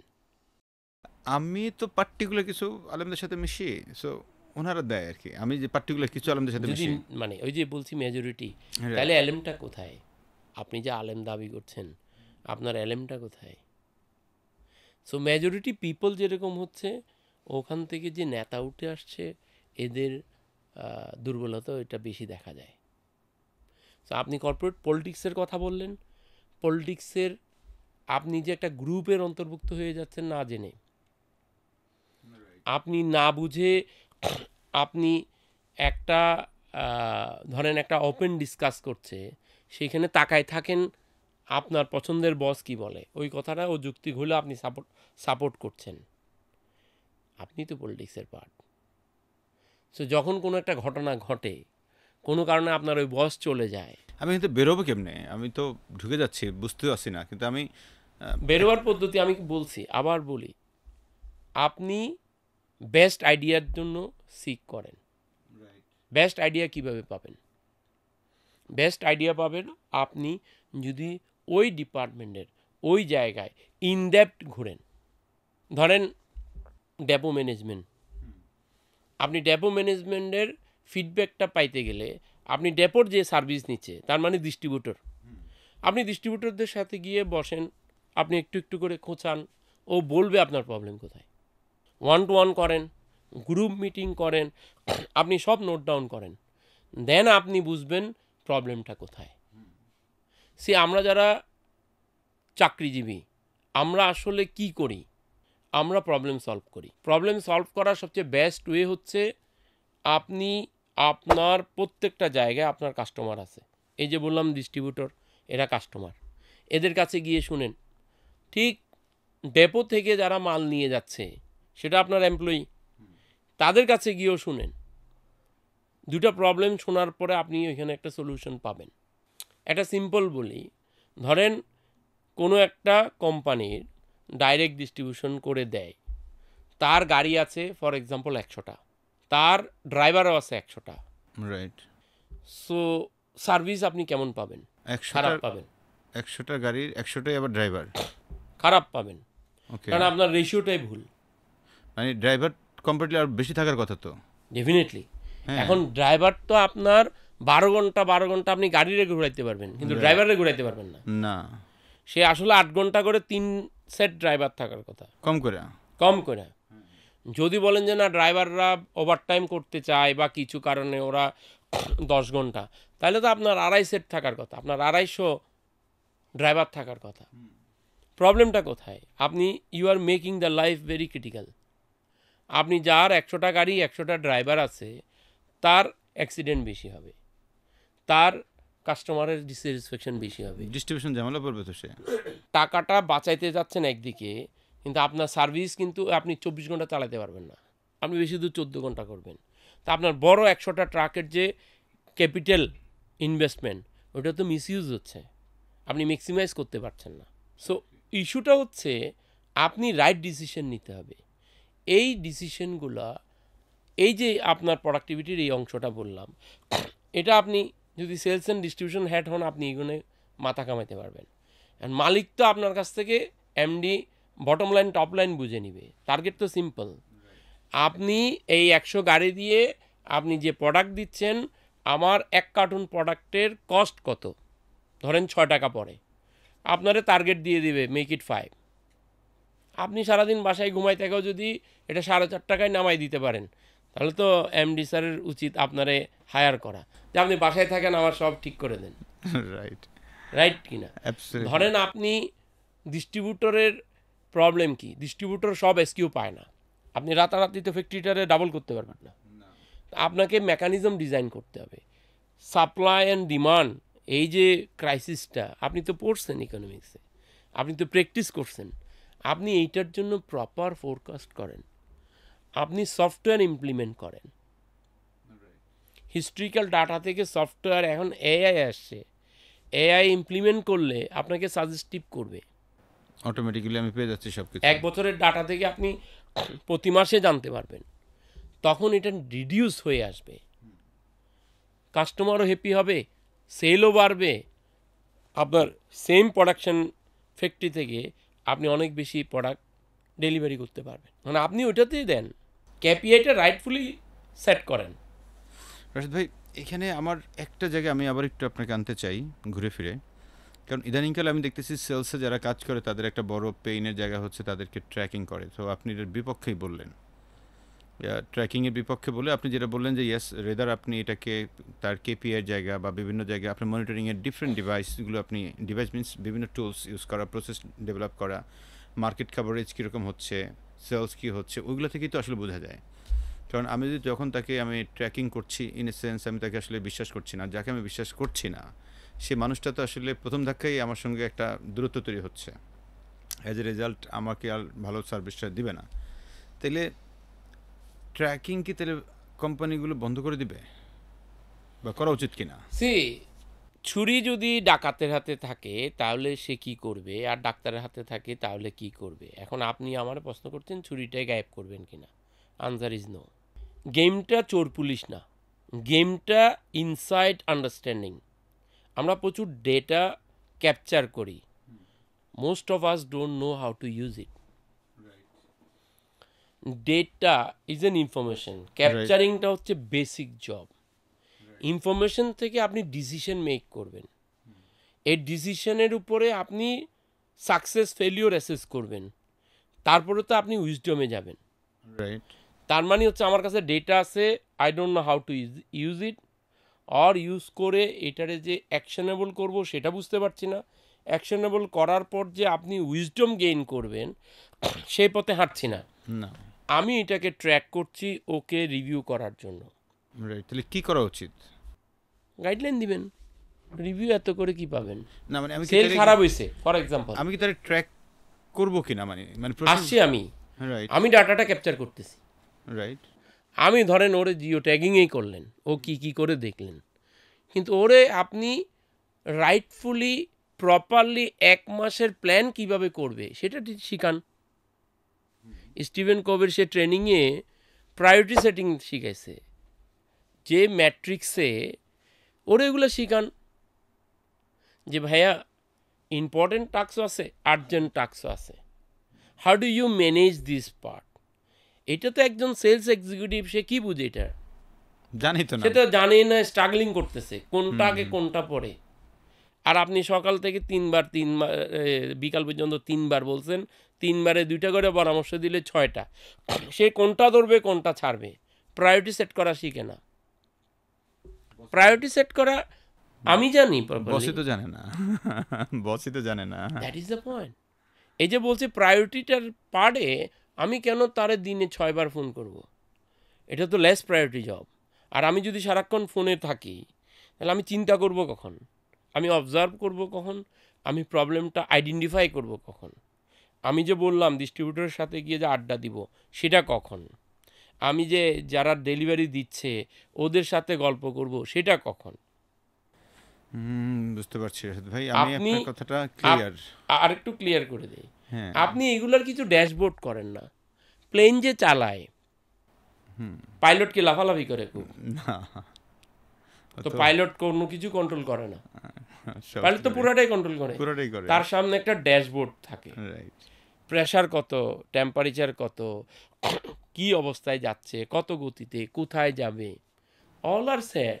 কখন তাকে অ্যানাউন্স করতে হবে, ইটস টাফ, আমরা রোলার কোস্টারের মধ্যে আছি, এভরিথিং।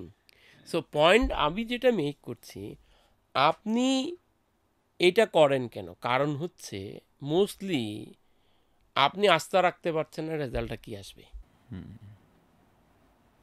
ইসলামিক একটা ফিলোসফি আছে, তাকদির, তাকদিরের পরিবর্তনও হয়, হায়াতও বাড়া যায়, ওটার জন্য ইনপুট দিতে হয়, অন্য লেভেলে চিন্তা করতে হবে, অন্য লেভেলে কাজ করতে হবে, তবে ইনপুট দিতে হবে। হ্যাঁ, প্রচুর। এখন আপনি কিছু ইনপুট দিলেন না, আপনি ওটা বিশ্বাসও করলেন না, আপনি এই প্যারাডক্সে তো ঘুরতেই থাকবেন। অধিকাংশ লোক প্যারাডক্সে ঘুরে।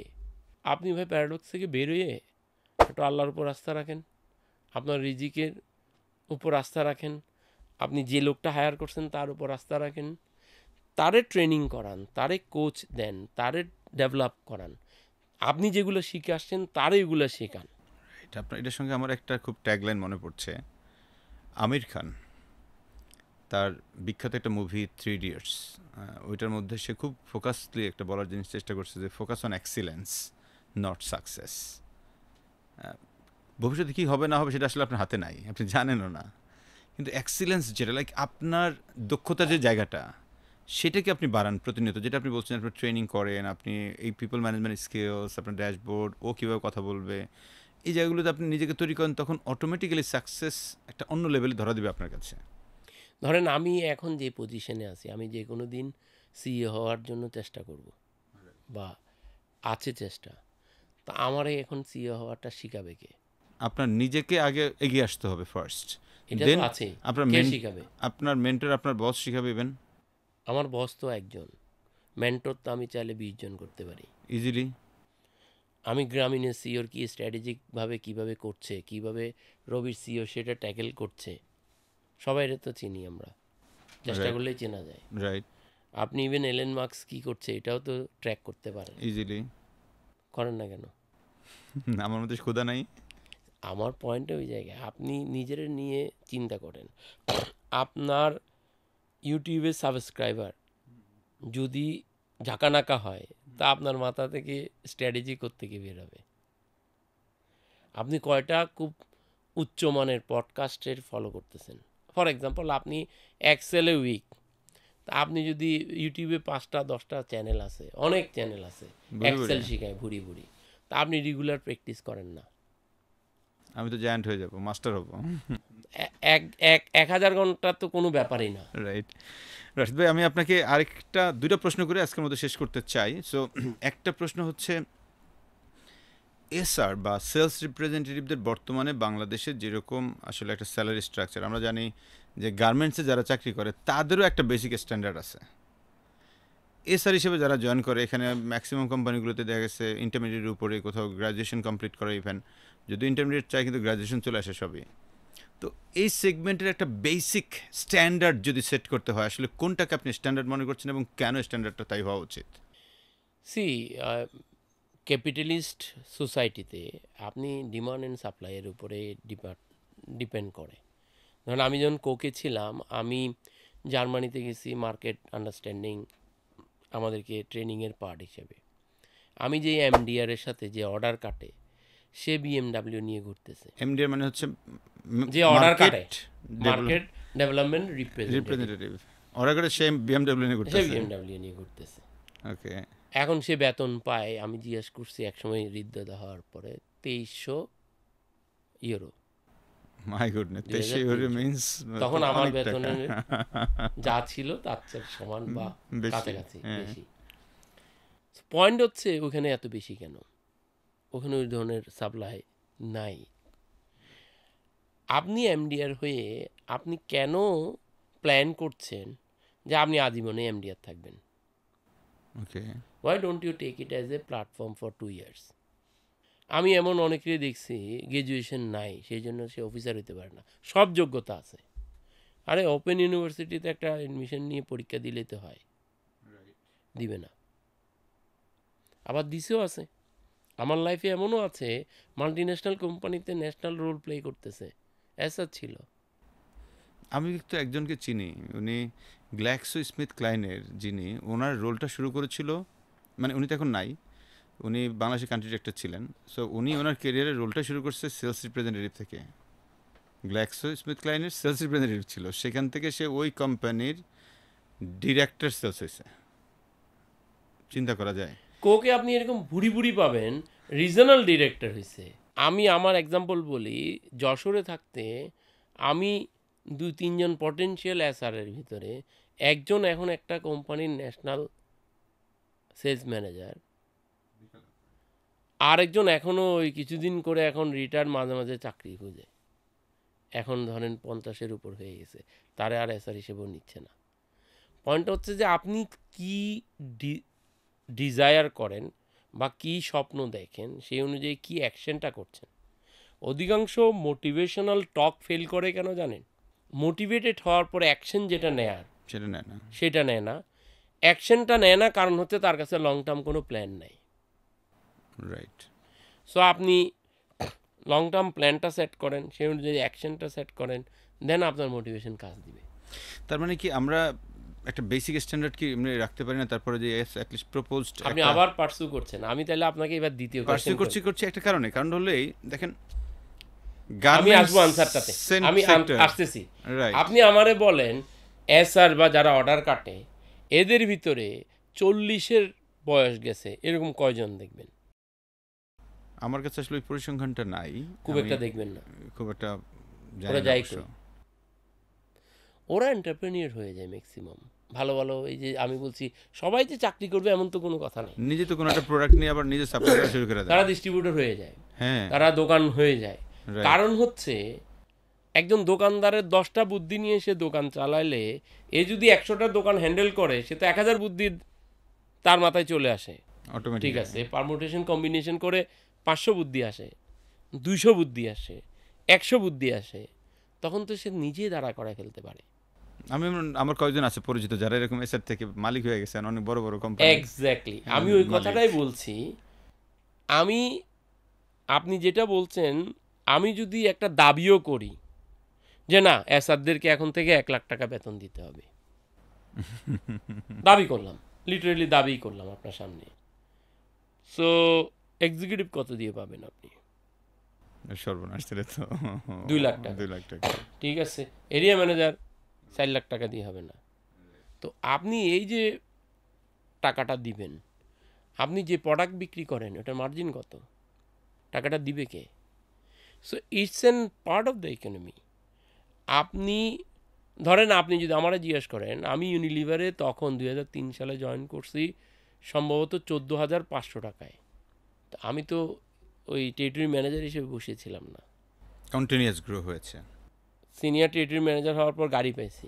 আপনি 14,500 টাকা জয়েন করছিলেন, আমি 5,000 টাকা জয়েন করছিলাম অপশনই নেই। বাট এটাও বলে দিই, তখন গোল্ডের দাম খুব কম ছিল। কম হ্যাঁ, ছিল, রাইট। আপনি 20,000 টাকা দিয়ে হলে 1 ভরি গোল্ড পাবেন। আমি যখন আমার মনে আছে 7 না আমি যখন স্কুলে পড়ি আর কি, তখন 7 না 7,500। আর যখন আমি 5,000 টাকা, তখন কত 12 থেকে 15,000 টাকার বেশি না আর কি, এর বেশি হওয়ার কথা না আর কি ওই সময়টাতে। সো 20,000 হলেও, হ্যাঁ 20,000 হলে খুব বেশি না। ওই হিসাবে সোসাইটিতে আমরা জায়গায় দাঁড়ায় আছি, ভাবি প্রগ্রেস করতেছি। রাইট। সো রাশিদ ভাই, আমি যদি আপনার কথাটাকে একটু সামারাইজ করি তাহলে ব্যাপারটা এরকমটাই দাঁড়ায় যে আসলে এসআর আমরা যারা এসআর পদে আছি, আমি তাদেরকে বলতে চাই যে ভাইয়া আসলে স্যালারি এই যে জায়গাটা এক একটা কোম্পানি এক একটা স্ট্রাকচারে যাবে, কারণ ওনার আয় যা ওই অনুযায়ী ব্যয় করবেন এবং উনি আস্তে আস্তে স্ট্যান্ডার্ডটা বাড়ায়, প্রত্যেকটা কোম্পানির তাই হয়। এবং সেখানে আপনি স্যালারির জন্য কান্নাকাটি না করে রেদার আপনার দক্ষতার দিকে ফোকাস করেন। এই দক্ষতা বাড়লে আপনি পরের পোস্টটাতে অটো চলে যাবেন। যদি পরের পোস্টে আপনি নাও যেতে পারেন, আপনি নিজে একটা ব্যবসায়ী হয়ে যাবেন, নইলে কোনো একজন ডিস্ট্রিবিউটর হয়ে যাবেন, ওই জায়গাটা আপনার তৈরি হবে, তবে দক্ষতাটা বাড়াইলে। আর সারাদিন যদি বলেন যে না আমাদের বেতন বাড়ান, এই কারণ বেতন আসলে কেউ করে বাড়ায় না, সেলসের মানুষ, বেতনকে অর্জন করতে হয় অলওয়েজ। এটা আমি ফার্মলি বিলিভ করি। এবং সেলস আমার কাছে মনে হয় এমন একটা পেশা যেখানে আসলে বেতন বাড়ানোর কথা বলার সুযোগই নাই, বরং আমি কতটুকু অর্জন করব অলওয়েজ, এই জায়গাটা যদি আপনার মধ্যে থাকে জিলটা, তবেই কেবল অন্য জায়গায় উঠে যাবে। Am I right sir? Definitely. আমি ফার্স্ট পোস্টিং পাইছি হলো সাভারে। সেইখানে রূপক সাহা একজন মানে অর্ডারম্যান ছিল, সে পরে সুপারভাইজার হয়েছে। আমি চলে আসছি। এখন রূপক সাহা সাভারে মাসিক, তার একজন পার্টনার আছে সেলিম, তারা দুইজন, ও অ্যাকাউন্টসে চাকরি করতো ওই ডিস্ট্রিবিউশন হাউসে। তাদের ডিস্ট্রিবিউশন হাউসে আমি 1 বছর আগে, 1 কি 2 বছর আগে ভিজিট করছি। তারা এখন মান্থলি 5 কোটি টাকার টার্ন ওভারের বিজনেস করে। মাই গুডনেস, 5 কোটি! জি, জাহাঙ্গীরনগর বিশ্ববিদ্যালয়ের পিছনে বাড়ি করছে জায়গা নিয়ে। বিশাল ব্যাপার। সো আপনি যদি মনে করেন যে না স্যালারির জন্য মারামারি করব, আমি কেন আনসারটা দেই নেই? You are hitting the wrong place. No, আপনি যে আনসারটা দিবেন এর জন্য আমি খুশি হয়েছি, বিকজ এইটার কোনো আসলে প্যারামিটার হইতে পারে না। গার্মেন্টস ডিফারেন্ট জিনিস, ওই জায়গাটার গ্রোথ ওইরকম নাই, খুব রেয়ার। বাট সেলস এটা কন্টিনিউয়াস, এটা গ্রোয়িং জিনিস। এটা এমন না যে আমি এক জায়গায় স্ট্যাগনেন্ট হয়ে আছি দিনের পর দিন, তা কিন্তু না। এই পোস্টটা কন্টিনিউয়াস গ্রো করছে যদি আমি চাই, আমার দক্ষতাটা বাড়াইতে পারি, রাইট?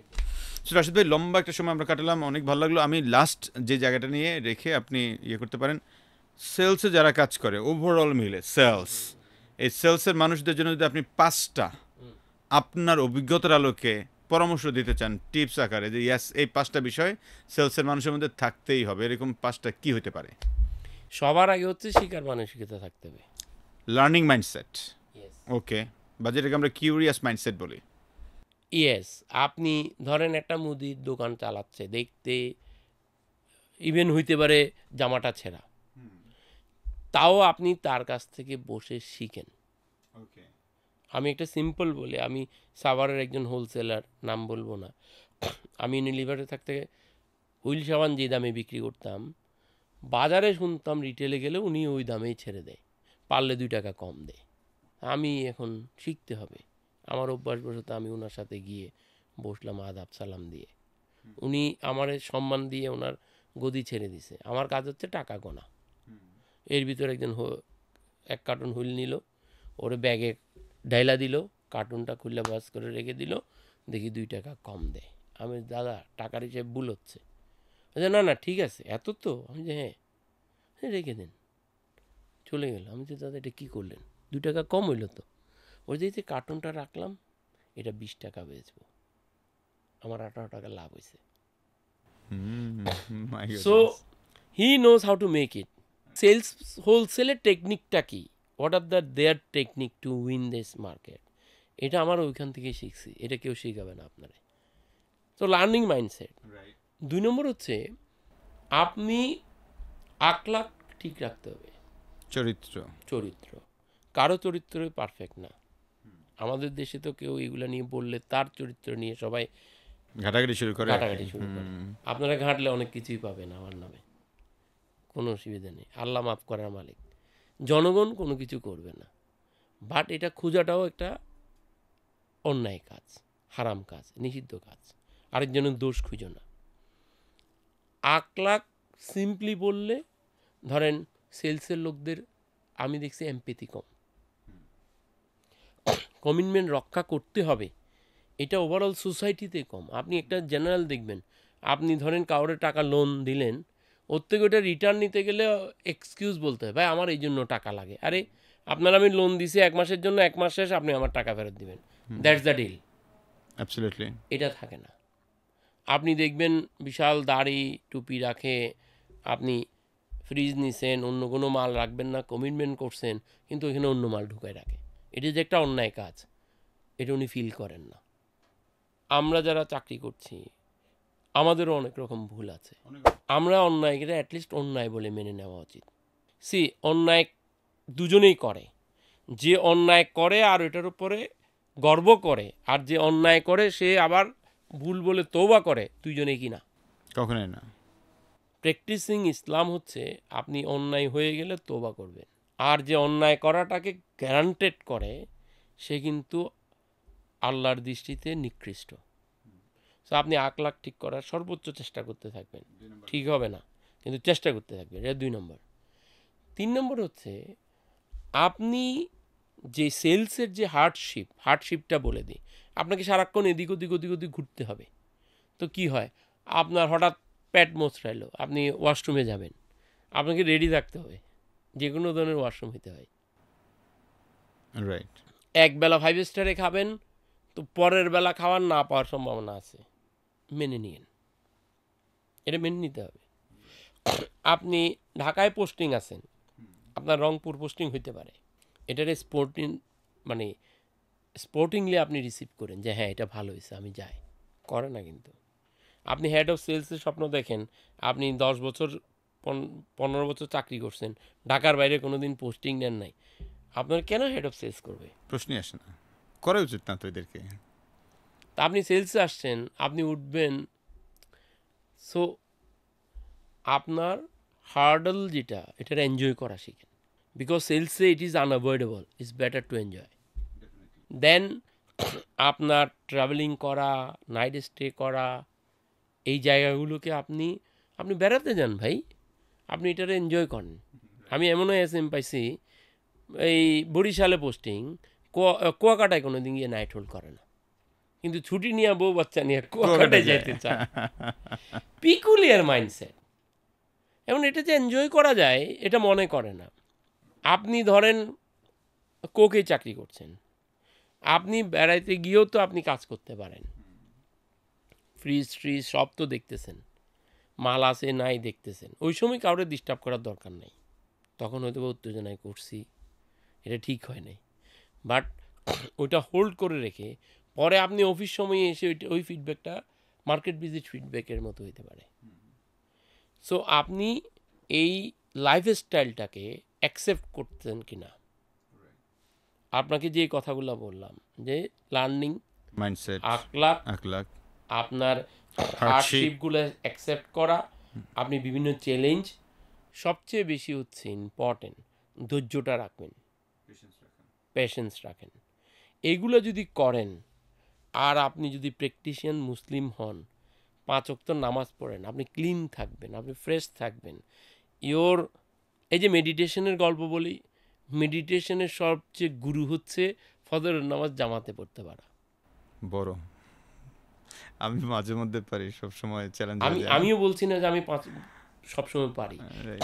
দেখেন, আমি অনেক কিছু পারি না, কিন্তু সেটা আমার জেনারেশনের বা নেক্সট জেনারেশনে বলবো না, এটাও ঠিক না। কখনোই। আর আমি কেন বললাম, তারপরে আমার ভিডিও সহ দেখালেন যে এই যে উনি নামাজের সময় ঘুমাই আছে, এটাও ঠিক না। রাইট। আমাদের এখানে তো যারা পজিটিভ কথা বলে সোসাইটিতে, আপনি ধরেন আইডল খুঁজে পাবেন না তো। উই আর আইডল কিলার। তো আসলে মানুষ, তো মানুষের কিছুটা ড্রব্যাক থাকবেই। মানুষ তো এরকম হবে। আমরা আইডল হলে ওর কাছ থেকে সব চাই, নিজে কিন্তু কিছু করতে পারি না। থ্যাংক ইউ রাশেদ ভাই, অসংখ্য ধন্যবাদ এবং কৃতজ্ঞতা। আপনার অনেক অনেক মূল্যবান সময় আমাদেরকে দিয়েছেন, অনেক কথা আপনি বলেছেন। আজকে আমরা বেভারেজ সেক্টর, স্পেশালি কোক বা এই রকম পানীয় জাতীয় যে সকল বিজনেস আছে, সেলস রিপ্রেজেন্টেটিভ আছে, এরিয়া ম্যানেজার আছে, রিজিওনাল সেলস ম্যানেজার আছে, সবগুলো সেক্টর নিয়ে অনেকগুলো কথা হয়েছে, কর্পোরেট পলিটিক্স নিয়ে কথা হয়েছে। আপনার অনেক অনেক ইনসাইটস দিয়েছেন, আমরা খুবই খুবই কৃতজ্ঞ আপনার কাছে। লাস্ট যদি আপনি দর্শকদের কাছে কিছু বলতে চান, ইটস আপ টু ইউ। আমার জন্য দোয়া করবেন, আর আপনি যে ডেকেছেন এই জন্য আপনাকে অসংখ্য ধন্যবাদ। যদি ভালো কিছু আপনার কাছে ভালো লাগে, ওটা মাথায় রেখেন, খারাপটা আপনি ইগনোর করেন। মানুষ তো খারাপ কিছু বলে ফেললে মাফ করে দিন। থ্যাংক ইউ সো মাচ সবাইকে, যে আমরা এতক্ষণ আমাদের আজকের গেস্ট রাশেদ সারওয়ার, ওনার কাছ থেকে অনেক কথা শুনেছি। বাংলাদেশের একজন প্রথিতযশা মানুষ উনি, সেলসের টপ টায়ারের অনেকগুলো জায়গায় কাজ করেছেন, অনেক গল্প আমাদেরকে শেয়ার করেছেন, অনেক বাস্তবতা। কারোর সঙ্গে মিলবে, কারোর সঙ্গে মিলবে না, হইতেই পারে। বাট আমার কাছে মনে হচ্ছে প্রত্যেকটা জিনিস বাংলাদেশের ডেভেলপমেন্টের জন্য প্রয়োজন। এবং প্রকৃত অর্থে আমরা যদি সঠিকভাবে গ্রো করতে চাই, একটা সিস্টেমে এসে আপনাকে গ্রোথ এই জায়গাটা ইনশিওর করতে হবে। ধরপাকড় করে হয় না, রাগারাগি করে হয় না, রাইট? সো আমরা এই বেভারেজ সেক্টর বা আমাদের কোল্ড চেইনের যেই সেক্টরটা, এই সেক্টরটাকে আমরা আরও এগিয়ে নিয়ে যাব। ভবিষ্যতে হয়তো আমরা আবারও অন্য কোনো অতিথি নিয়ে আপনাদের সামনে হাজির হব। সেলস পডকাস্টের পরের পর্ব দেখার জন্য আমন্ত্রণ রেখে আজকের মতো রাখতে চাই। শেষ করার আগে, এই পর্বটা একটু বড় হয়েছে, বাট আপনি এটাকে কমপক্ষে 5 বার দেখেন, সময় করে ফুলটা দেখেন, টেনে টেনে দেখেন না কেন? এক একবার দেখলে আপনি এক একটা ইনসাইট আপনার ভিতরে ঢুকবে। এবং যদি মনে হয় যে ইয়াস, এটা আপনার কোনো বসের সাথে ট্র্যাক করবেন, কোনো কলিগের সাথে ট্র্যাক করবেন, কোনো এমডিরে পাঠাবেন, পাঠান। বাট মাইন্ডেড, তাকে আটকানোর জন্য পাঠায়েন না। উনিও যেন এখান থেকে শিখে সেই মাইন্ডসেট থেকে পাঠাবেন। তাহলে হবে কি, আপনি যদি পাঠালেন একটা সোয়াব হবে, রাইট? ওনার কাজে আসবে এবং আপনি এটা আলাদা করে বেনিফিটেড হবেন। ওকে, সো আমাদের এই ভিডিওটা কোনো রকম কপিরাইট করা নাই। আপনি চাইলে ডাউনলোড করতে পারেন, আপনি চাইলে যে কোনো কাজ করতে পারেন। It's up to you. করেন, শিখেন। আপনি শিখলেই আলটিমেটলি সেলস পডকাস্ট টিম তথাপি আমাদের সেলস লিডারশিপ একাডেমির সার্থকতা। সবাই ভালো থাকবেন। আসসালামু আলাইকুম।